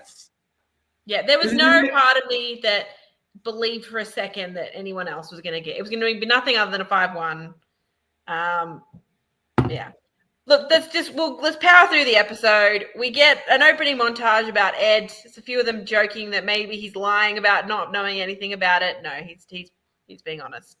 I love that thought process though, because I reckon it happens. That's genius if it's true. No, people getting that sort of ridiculous paranoia about people's potential overplaying happens all the time in orgs, and sometimes happens in LRGs, where you think maybe this person's just a mastermind and he's going to come out. Yeah, Dani, did you really believe Shane didn't know anything about Survivor? No, he was a super fan and he was like everything, and he had everything under his sleeve. People love getting into this paranoia. Yeah. Yeah, Bethany saying she couldn't vote for Loz. She did think it was a better move to vote for Oscar and swing back. But yeah, she couldn't bring herself to vote for Loz. She's quite open about the fact that she was the other Oscar vote, which I think was smart because they would have figured it out anyway. We see her talking to Pauline. She wants Sab or Ed next. Pauline's happy with that. She says she loves Sab, but she knows she can't beat her, which is probably fair. And she thinks she can beat Oscar in the end because he's young. So we keep coming back to this young narrative. I don't get it. I do think Oscar's beatable, but I don't get this. I don't think it's because he's young. But I think that's why he's dismissed so much. I think it's because it's so obvious. Yeah. But anyway, Ed thinks he needs to win immunity next, with some little bit of foreshadowing there. Pauline wants Ed, but everyone else wants Sab. And I think that's more because just out of loyalty. You know, she knows that when the time comes for her to vote for Sab, it's going to be hard for her. So she's saying that, but equally, you're exactly right, because she could have played the idol on her. last time to play the idol. That would not have been a smart play. Oh no, it just has no value for her. I think Pauline is getting to the end no matter what here. So playing that idol on someone that might be there with you and beat you, like it just has no value. Pauline getting the idol is actually a very boring outcome for us because she's still one more round to play it, doesn't she? No, I'm pretty sure that was it. I'm certain it was final 5. Someone in the comments, can you fill us in? When was the last time? I don't think usually you can only count. Sometimes you can play an idol at final 5, I suppose, in a final 3. In American Survivor. We will come back to this. We see more speculation about the yellow idol. Oscar's now saying, she can play it. Fine. Then the speculation that she might play it on Sab was even more rubbish. Yeah. Even more. Like, there's no point blowing it up. Like, it was the last time. Okay, you know, maybe you're thinking about it. But, of course, you're saving that for one more vote. But it's going to be one of those plays where she plays it. Like, she shouldn't play it. Like, this is going to be that thing. It's that she shouldn't play the idol. Like, Keegan, and we've seen this before in LRGs, don't play it. Break it out at final tribal that you had it. Because she won't need we're getting into the next episode, but if she isn't happy with who they're targeting, maybe she doesn't trust Eden and they're wanting to save him, so she they're wanting to target Ed. Maybe she goes, no, what? I can beat Ed at the end. I'm going to play the idol on. Maybe I'm speculating, but I could see that happening. I think she needs to idle out someone that's worth idling out. I don't know who's worth idling out. Maybe Bethany is worth idling out. Idling out Bethany. That would be a good outcome. But anyway, Eden would be okay. Speaking of Eden, Eden's made the final 5. Yes, which means the People's Champion. Drinks are on. He's in final 5. We're going to Canberra. I'm coming to Canberra. The 3 of us are in different states. We're all going to get together in Canberra. A state none of us live in. Coming to Canberra. It will be in February or March. I will have to do a work trip to Sydney at some point around then. So I will tee it up with that. We will be doing it. I'll make it work too. I'll get in touch with Dan about a good place for drinks. And we'll see if we can put on a bit of a show. I very much want to do it at a time that Eden can come. That's a bit of a must for me. I think the People's Champion, I know needs to travel down from Sydney, needs to be in attendance. So we'll tic-tac and make sure this happens. But when I spun the wheel and Eden came up, I was certain that was not a great spin. But I offered this money and these drinks for something fun to do. And I may have faux complained about it not happening. But obviously, I wanted him to get there because if we can all get together for these drinks on my dime, that will still be a fun, great night for us all. So I'm very pleased. There's many of the Canberra cast and crew there as well. Of any of the Canberras if you've crewed or if you have crewed or been a cast member of any season of Canberra, you're welcome to come drink on my dime. He means it. He's very generous man. But anyway, where was I? Oh, yeah, there's more speculation about the yellow idol. Now I'm thinking Sab must have it. I think Oscar's mind, whoever he's targeting next, that must be the person that's got the idol. We don't even know if this idol can be played. We're assuming it can't based on the information. So said, when you changed it from F3 to F5 to F3, it was one of the best things ever. Is that a spoiler? Yeah, I don't know. Anyway, moving on. Regardless, I just wanted to make it more palatable. We'll do this again. Backyard starting soon, and I'll be doing another spin the wheel. Have another People's Champion. Look, I can't afford to fly to Perth. I'm sorry. You might be able to. I can't do it. I'll come to Perth. Okay. I can drive to Canberra. I can't fly to Perth. Look, I've never been to Perth, but I heard it's got personality. Yeah. Oh, that was bad. You're an idiot. I love a dad joke. Anyway, Sab wants a final 3 with all women. I don't know if that's a smart play for her. I think Bethany would give her a run for her money. I think Bethany is probably the front runner at this point if she's at the end. I think Sab's under-edited, and I think she could beat Bethany. I think we haven't seen about as much of Sab as she might have been doing to have the have the I don't know what you're talking about. I saw her in the introduction video. That was enough for me to go, yep. You're just saying you picked her on the way she looked? No, her intro video, everything she was saying, I loved it. I believe my note said winner energy. Do you remember when she couldn't get that? Do you remember when she couldn't get the advantage? That was a long time ago. Yeah, that was... What in the world? What in the world? Seems like so long ago now. It does seem like a long time ago. I forgot that was her, like, until recently. So we've got the challenge. It's the one where you step onto the tile and then you flip it over and then you can't go that. I will say I don't love this as a challenge because it does give people on the top an opportunity to gang up on someone on the bottom. It's exactly what they did. Eden has a confessional that says that's Eden what he helped Ed win, yes. Yeah. So I agree. But the others didn't. The others, like, Eden helped, but the others they all wanted to win themselves. They weren't trying to help other people. Strategically at all. Eden's the only person. Like we said, this isn't a cast of villains. They don't have it in them to work against each other. Eden's the only person who, and it's a very admirable trait, and he's done it a lot in this game, who is prepared to be at risk himself at a tribal council to get the outcomes that he wants. He's not like, I'll get immune first, and then if I'm not, we'll work it out. He regularly is prepared to be vulnerable if that gets the outcome he's desired. And most people don't play with that level of courage, and it's very, very impressive. And this was just another scenario, because he could be a target, but he's like, no, Ed's going to be the target otherwise, and I want Sab gone. So Ed needs to win immunity, and then he could be the next person up. It's possible. But he's not. I think he did it subtly. If people had clocked him helping Ed, that might have put a target on him. But I think he did it subtly. But not just so much that. Like, it's possible if everyone's thinking about Ed and now Ed is immune and now we have to come up with a new target. Yes, Sab's name is out there, but it's possible it's him. Like, he is putting himself at threat. Whereas if he just lets Ed lose, everyone votes Ed and he's safe. But that's not the play he wants. So he's prepared to take a risk for the outcome he desires. And most people don't play with that level of bravery. And I really respect it. It's a risky player for sure. Absolutely. Yeah, big risk, but big reward. We get a confessional of Sab. She wants to vote for either Eden or Pauline's croissant because she's sick of looking at it. I think Dani agrees with you there. We thought the croissant was going to be this great move at like the final tribal council where like she can talk about the croissant, but if people are annoyed about the croissant, it's going to backfire. Yeah. Sab has a conversation with Pauline where she floats voting Oscar. I think she's just testing the waters there. She says they've played similar games, which is true. They have voted the same way. They played similar way, but I think of that little trio, Sab's getting all the credit. So,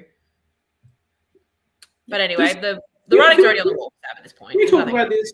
Why is Sab getting all the credit? This is what I don't understand. I'm not knocking Sab at all, but what has Sab done? It always happens when you've got people doing the same thing together. Someone gets more credit than other people, and it's hard to know why that happens. I think Oscar's, as I've said a few times, is a bit obvious, and I think therefore people are seeing him as a bit not super strategic, or he's not very subtle about it. And I think maybe Pauline's quirkiness and like is enough for people to maybe just value Sab a little bit more. Yes, that's kind of a bit stronger, centered. She's much better speaker. They would say, obviously, she's going to be the core of that three, keeping them on kilter, keeping them in line. They're a little bit younger too. She has that stronger, calmer energy of the three of them. So if I was looking at the three of them from the outside, I'm like, well, she's the one thinking about things because one just wants to like make moves and the other just like seems quite happy to be here. So from the outside looking in. I think it's also a factor of us having watched too many cartoons in our life. And we've got a trio of three, two of which have matching hats, which automatically makes them the henchmen. Yes, the henchmen have the matching hats, right? The gender reveal hat. Yes. That's how you perceive it, right? The matching hats are the henchmen to the main leader. Absolutely. Yeah, I like that. Yeah, I like that. That was well done. I just came up with it on the spot. I thought that's a good bit. Yeah, let's roll out. That's good. No, the hats. Yeah, definitely. We get a confession from Pauline. She didn't think it would be this hard to vote people out. Well, I started floating Sab's name to try to deflect from Todd and I. Then when I saw a bit of leverage, I really pushed the narrative. Okay, yeah, sometimes It's other people talking that makes it happen. Well, yes. But we saw this as the game. He gets shouting drinks sooner. We saw this with what Lauren says goes throughout the game. We were talking about this earlier when she kept saying Eden's not a threat, and then suddenly people took Eden off as a threat person. She started pushing Sab as a threat. People were like, oh, actually, maybe Sab is a bit of a threat because she was a dominant, strongly opinionated woman. People were like, oh, let me think about that in my head for a second, and then I'm going to go down that path. Like, kudos to Lauren for like knowing that like her voice is being listened to at that moment. Spot on. Yeah. But yes, we're having a Pauline confessional. She says she didn't think it would be this hard to vote people out. When she's playing Catan and other board games, she makes cutthroat moves and it's easy. It's a little bit different though when you're playing with real people. And then she has the famous Kelly Wigglesworth line of, I didn't come here to make friends. But I'm sure she still did.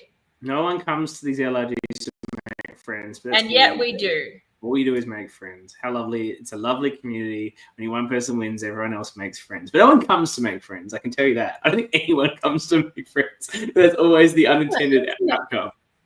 And it just made me think of that Island of the Idols, where there's that where no one's allowed. That's not to be spoken about. That season is non-canon.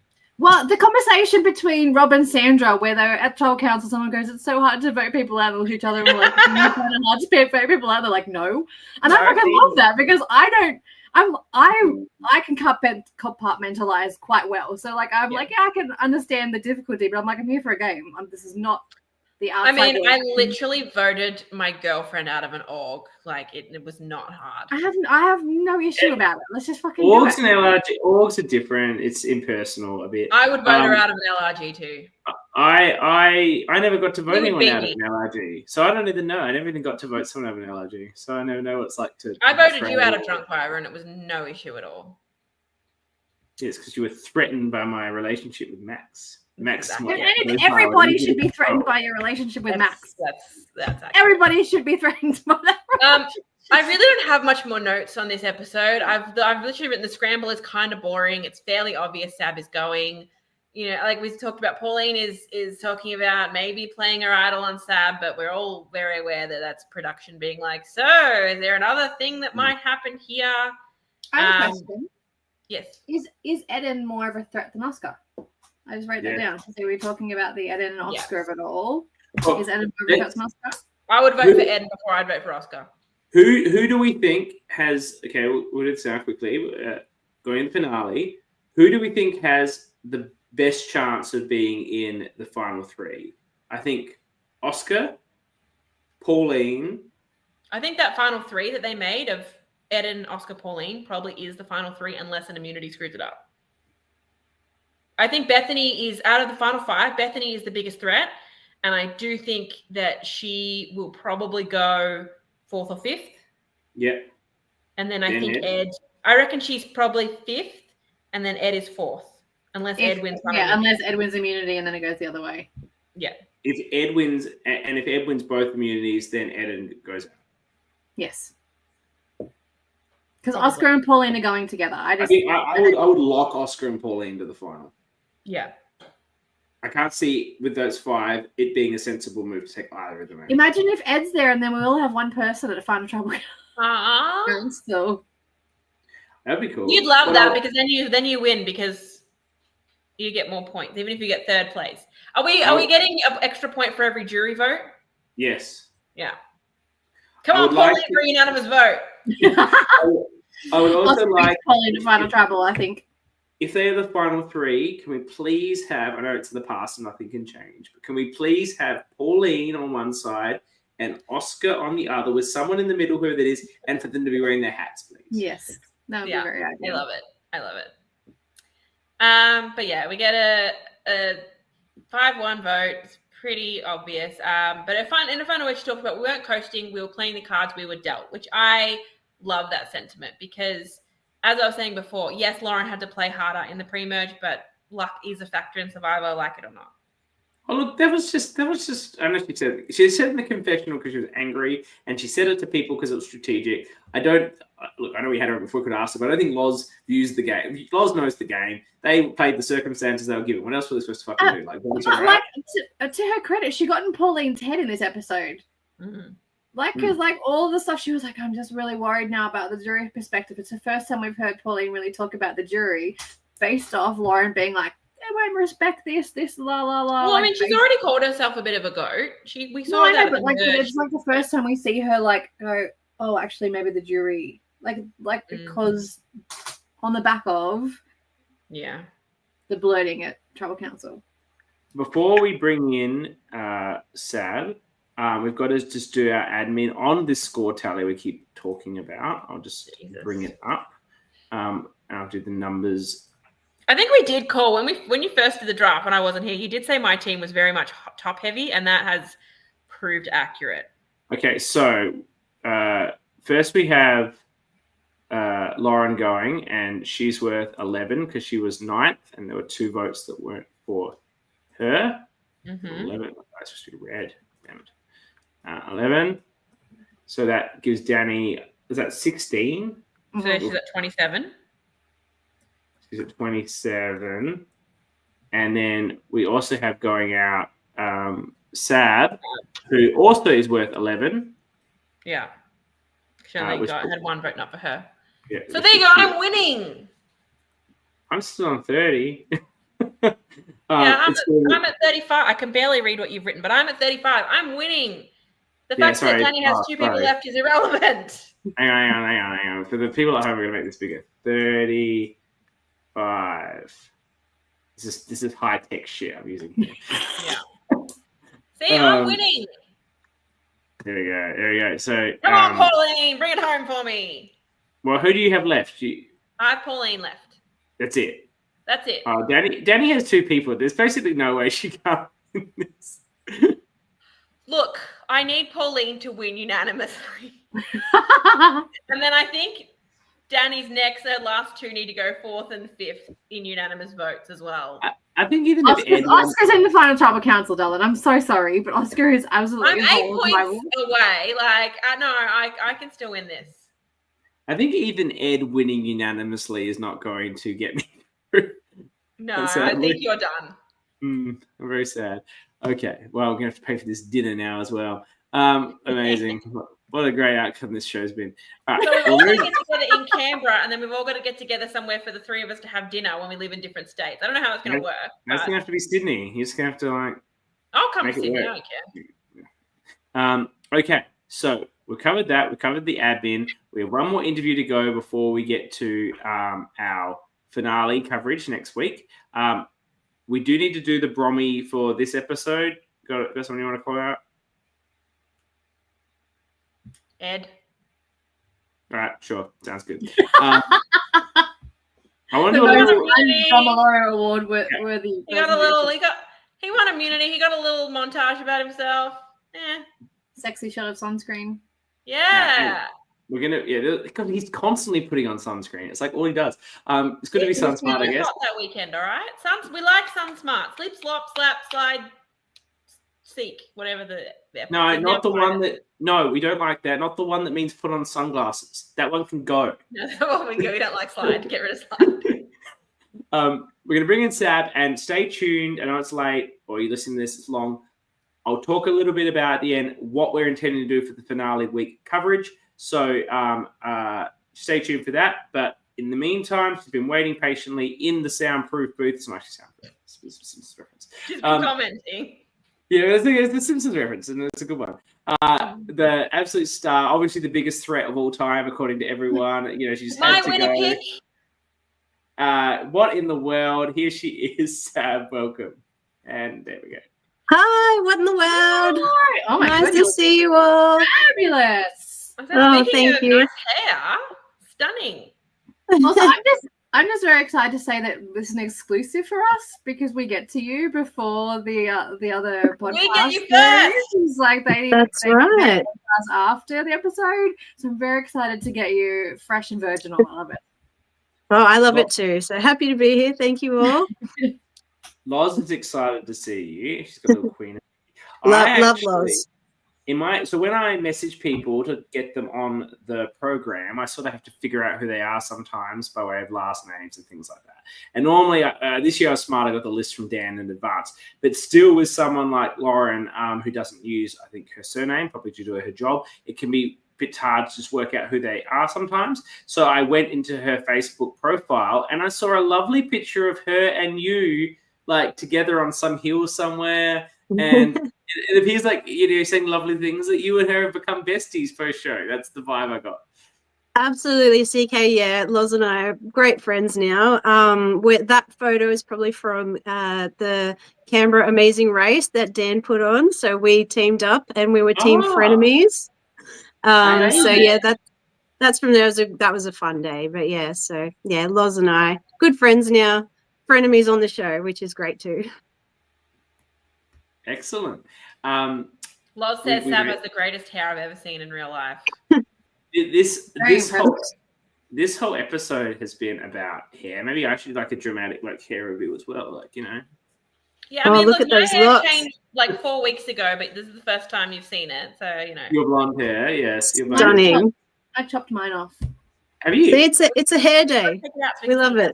No, it's I heard that last week. It was short last week. You didn't pay any attention. It's fine. I listened to last week's. I didn't watch it. Sorry. Anyway, Sav's not here for our hair. She's here for her hair. We are the ORCA pod. So sad I missed the Harry Potter conversation. Oh, yes. I'm sad too. But, yeah, no, that was a lot of fun. I have a Harry Potter tattoo. Yes, you're a bigger fan than me, for sure. And my dog is Ginny. Okay, yes, you win. You win in the Harry Potter fandom. Like, I was just sharing the love. Thank you. Yeah. No, that was a lot of fun. Let's go back to episode 1. Episode 2, whatever it was. What in the world? How did you not get covered? They gave you every opportunity. Well, they asked me the question last. I was like one of the last questions. And then the question before or just after was about advantages in the game. And I kind of lost my nerve at that point. I definitely just like freaked out. I'm like, I'm just going to zip the lip. Having thought about it now, like it was a no-lose situation. I should have just gone for it no matter what. Definitely a regret, but it ultimately didn't like affect my game too much. It didn't cause me to get voted out. Ed spread the word that I had an advantage, which kind of worked to my favor as well, because they didn't vote for me when they could have. Like when my name kind of came up, they said, well, maybe we won't vote for her because she might have an advantage. So ultimately it didn't affect me, but it's like it'll haunt me forever that I failed, because I don't like to fail, and that was 100% full-time fail. Look, obviously, it wouldn't have played any factor in terms of your game. It would have provided no advantage that you could have used it for. So obviously, it did have no impact. Coming in the back end of the game here, were you surprised that you were being labelled as such a threat? Did you see yourself as that sort of threat? Or was that somewhat of a where is this coming from situation? I always knew that I was a threat. I had thought I had done a better job of like hiding that. I knew that I had to play an understated but clever game. Like my plan was always to be in all the conversations, be in the majority, but don't steer the boat, because you just put a target on your back. And that's exactly what Loz did. So I'm actually like, I had come from a sporting background. I played quite elite sport, but I didn't, when Squin, like back to the start of the game, when Squin said that she was, she played professional basketball, she got immediately like, everybody was like, well, we can't have her around. So like, I know enough about Survivor to just play it cool. Don't let them see. But eventually that kind of caught up to me. I started doing a little bit well in challenges. Like Loz mentioned before, she started floating my name around the Todd vote, and that just stuck. And then there was no shaking that. I didn't realize in the game how much people were perceiving me as a threat. I honestly thought Oscar thought he was playing a way better game than me, that he would never see me as a threat. I obviously, Loz was always out there. Ed was the big physical threat. So I felt like I had like little shields. So I knew that my name was out there and people were seeing, but I didn't really think people were taking it as serious as they were.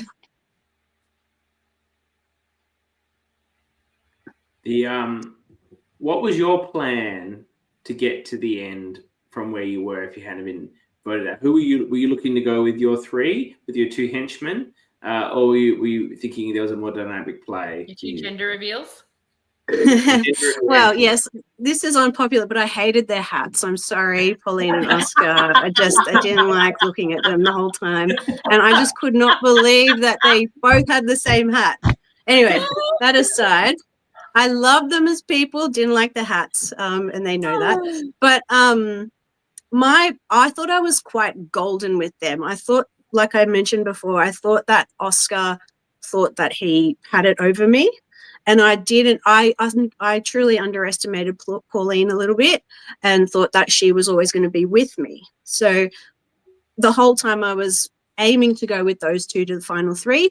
My mind shifted a little bit in that last, while we're at final six, to maybe go after an Oscar. And I think a bit of that stemmed from all the comments of, coasting and things like that. Maybe I did need to make that move to gain some more respect from the jury.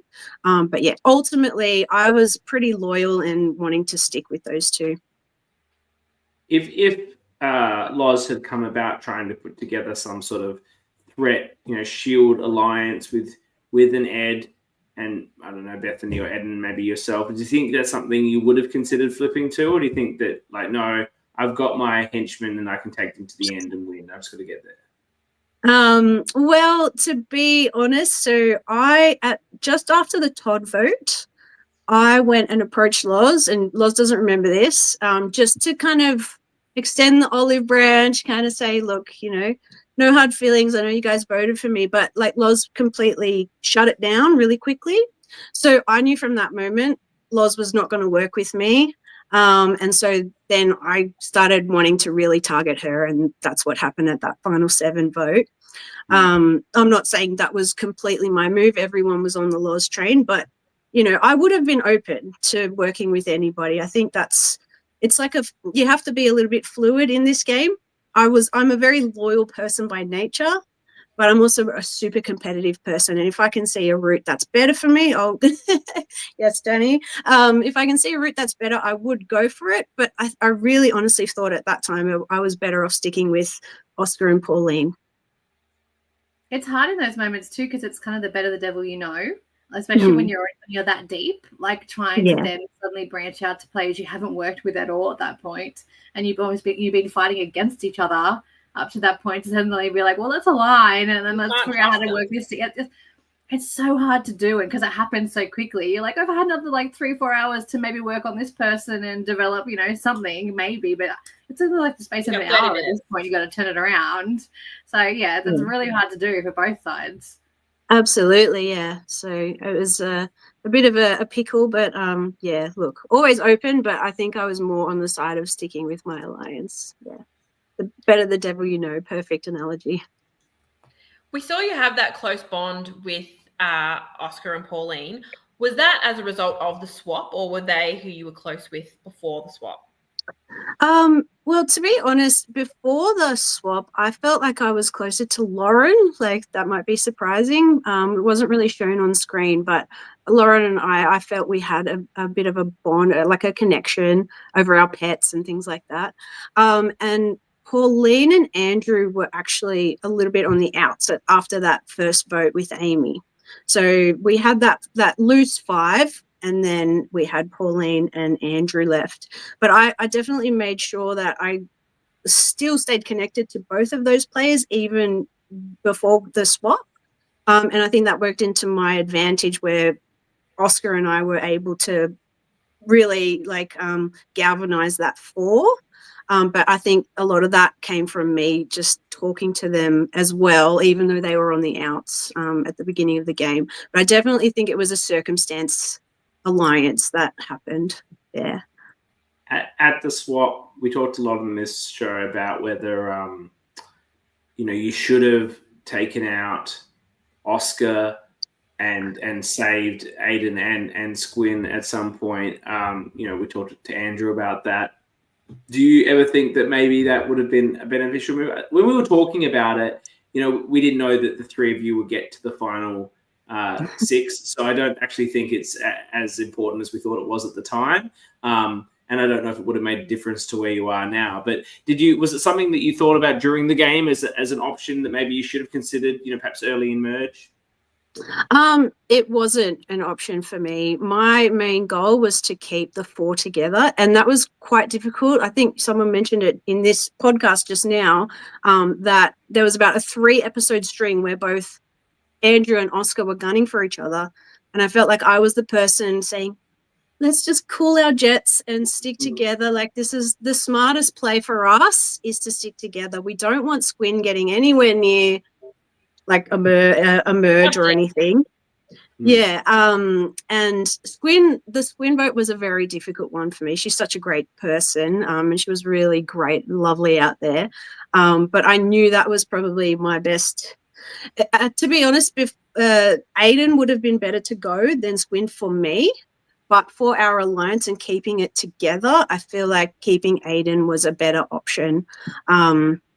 And yeah, the 4 of us ended up just sticking together, which, yeah, I like to take a lot of credit for the 4 getting so far. And Pauline as well. I have to give Pauline props, sorry. But that's also probably why you're seen as such a linchpin in that 3, like they're seen as your henchman now, because you kept Oscar at bay from Andrew for so long, and Pauline was there backing that up. So which is probably why you were seen as the top of that alliance and seen as so. Possibly, yeah. Hopefully. Squins are shedding a tear, and now there's a purple heart. Yes. Do you have any? I can't think of what you could have done in your circumstances at that vote to survive. You got ganged up on the challenge. You actually were in the second best position on the board. But Eden's desire to help Ed move forward resulted in you really being not in the best position. I agree with Jules's comments earlier. It's not the best challenge at that point because it does allow that to occur. Like, I can't see you having too many regrets and what ifs in this game, because I don't know where you stepped wrong or what you could have done differently. Have you been mulling over things that you think you should have done differently to perhaps go a bit further?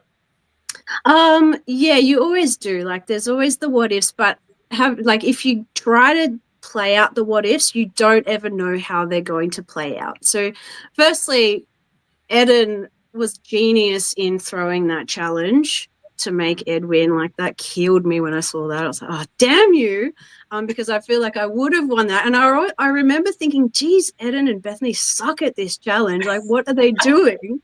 But anyway, so yes, I couldn't have done anything there.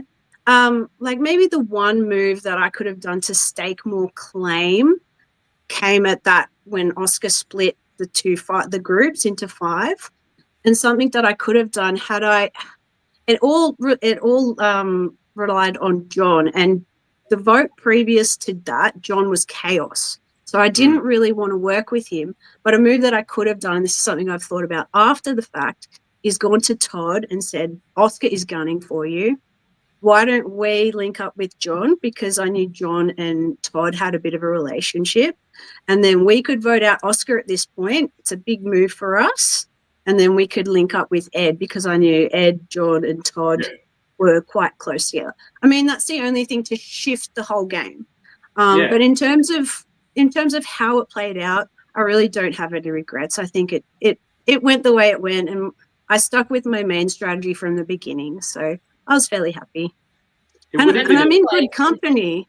I'm in good company in 6th place. So, there's players like Parvati came 6th, Amber came 6th, Sari. So, look, I'm happy with that.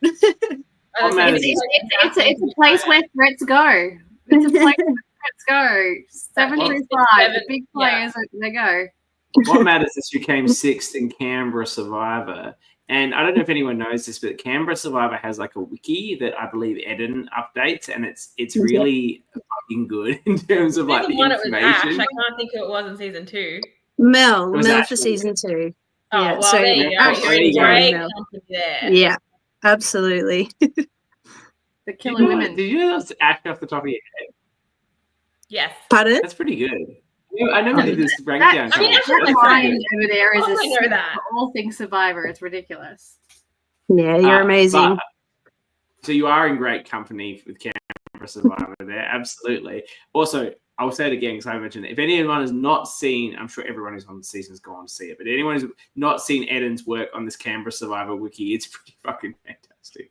I told Eden he needs to do them for like all the LRGs. He's like, no, too much work. Yeah, that'd be amazing. Thank you. Eden is wonderful. Sorry, Dani. He put together a bit of an edgic as well that he would send out just to the cast. It was really cool. Like, yeah, the amount of work he puts into it, yeah, is very, very good. I think like everybody, like I'm really curious as to how you came into the LRG world. How did you come up to Canberra, LRGs in general? Yeah, so I'm a big Survivor fan, US, Australian, and South Africa. So I feel like you know the things, all right? Yeah, I feel like I'm a real fan. No, love you, Loz. But I actually got sent a link to an article that was written about season 1 of Canberra Survivor just from a friend. They're like, "Are you involved in this?" Because they knew that I was a big fan. I was like, "No, I have no idea what this is.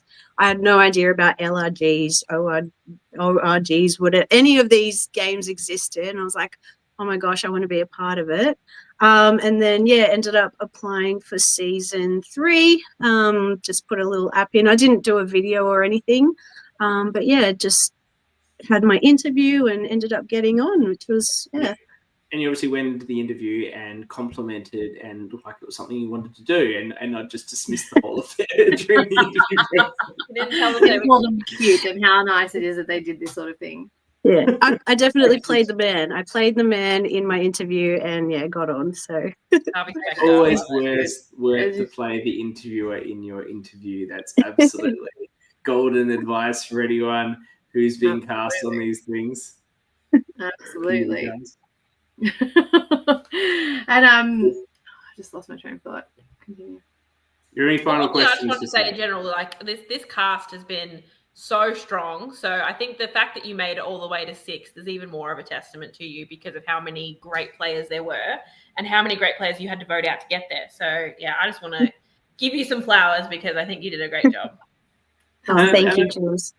And I think it's clear that had you got to the end, you would have been incredibly formidable and a challenge to beat. The way you've spoken here, I think is very clear, eloquent, considered. I think that you would be doing the same thing in the final trouble. So after Loz went, it just makes a lot of sense they booted you. Like at the end of the day, it's why it was such a predictable episode. Like you just couldn't see anyone doing anything different. And I imagine you probably felt a bit like dead woman walking at the time, perhaps. Well, actually, they played me. Yes, they played me very well.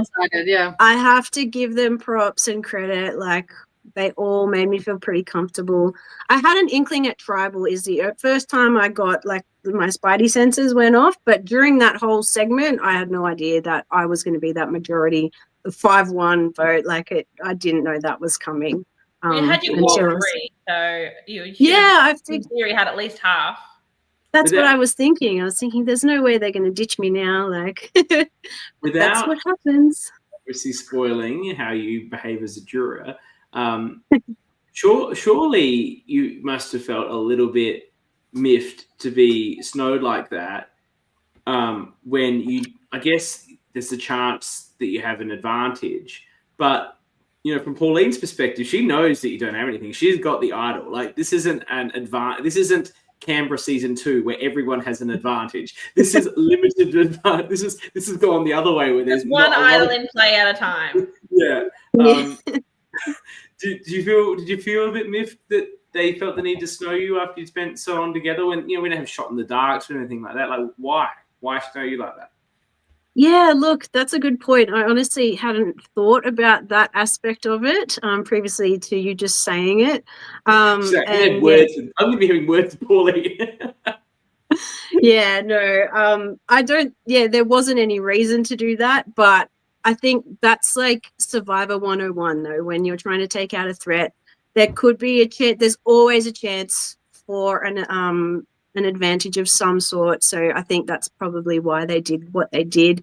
Contrary to what the results were in that touchy subjects, where I'd be bitter. I'm not a bitter person. I get the game. I understand why they did what they did. Initially I was okay with it. Then I got a bit cranky, but then I was like, oh, it's just the game. And I understand. Well, I hope that crankiness comes out at the tribal council, because we love a little bit of cranky Juro. You can be soft later on. It can be all to game later on. Anything else for Sab? We're at 2 hours here, so we probably should look to wrap this up. I think, as always, would you do it again? I would do it again in a heartbeat. I had the most fantastic time. I don't know if you saw my casting announcement video, but it was fun. Like, it was so much fun. Just to get out there. I'm a massive Survivor fan. To get out there and like really test my mettle was awesome. I've been talking about it to my friends and family for years, and they can finally say, okay, you can shut up now, Sab. You've done it. It makes it worse. It makes it worse. Yeah, it does, actually. It makes it worse. No, but you find this whole community that you can talk to about it, not incessantly, and then you have to break it's insane. And I didn't, like, when I was playing, I had no idea there'd be these podcasts about it.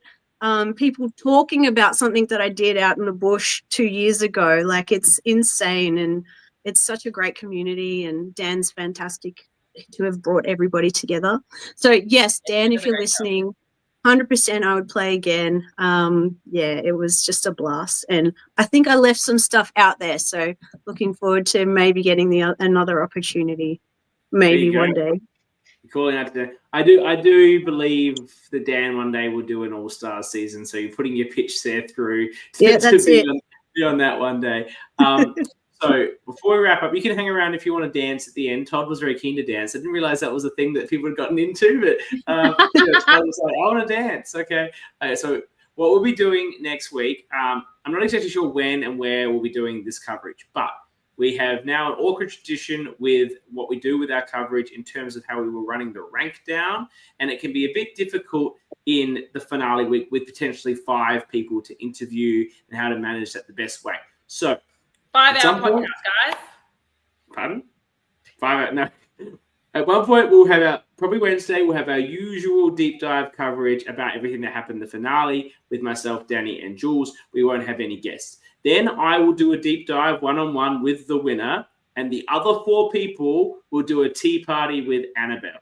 So if Eden doesn't win, he's going to win by being on the tea party with his absolute idol. He will fucking die. Deader. We'll also start the voting for the ORCA of the season. We'll let the fans vote as well as ourselves, as usual, as we've done with the rank down. And we'll award that after that, and I'll do a catch-up with Liv and Dan about the season. So similar to our format for the rank downs, we'll roll out at the end of this season. I just need to be mindful of how and when I time this, because it seems like now that we've reached the end of Canberra, Backyard are just going to throw out their season as quickly as they can. The profiles are dropping. I'm like, no, I can't keep up.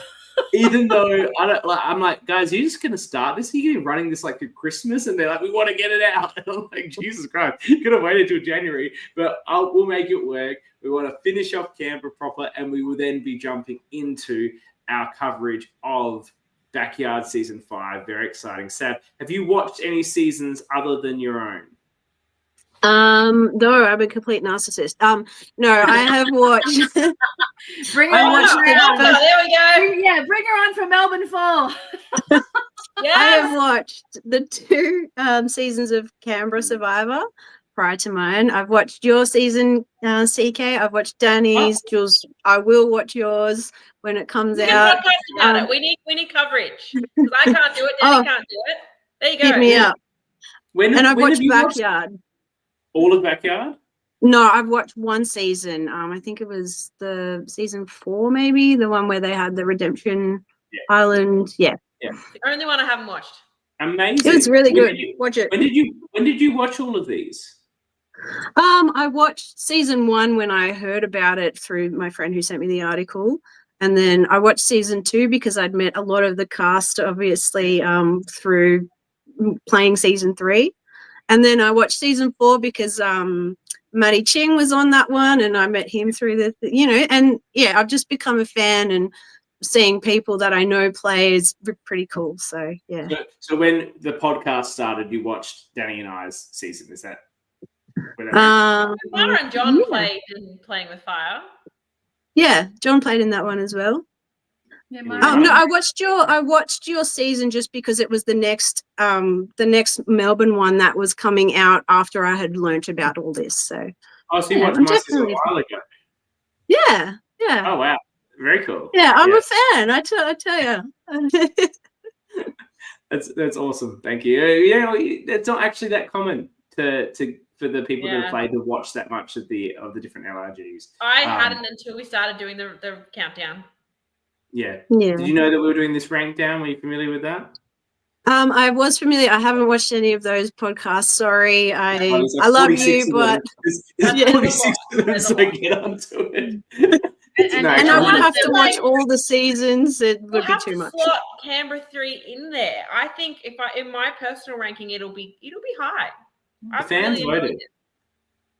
The fans voted. I am unsure. I think this season, no offense to anyone, was the best pre-merge of any LRG, but I feel like the merge has been a little bit predictable. I agree. Boom.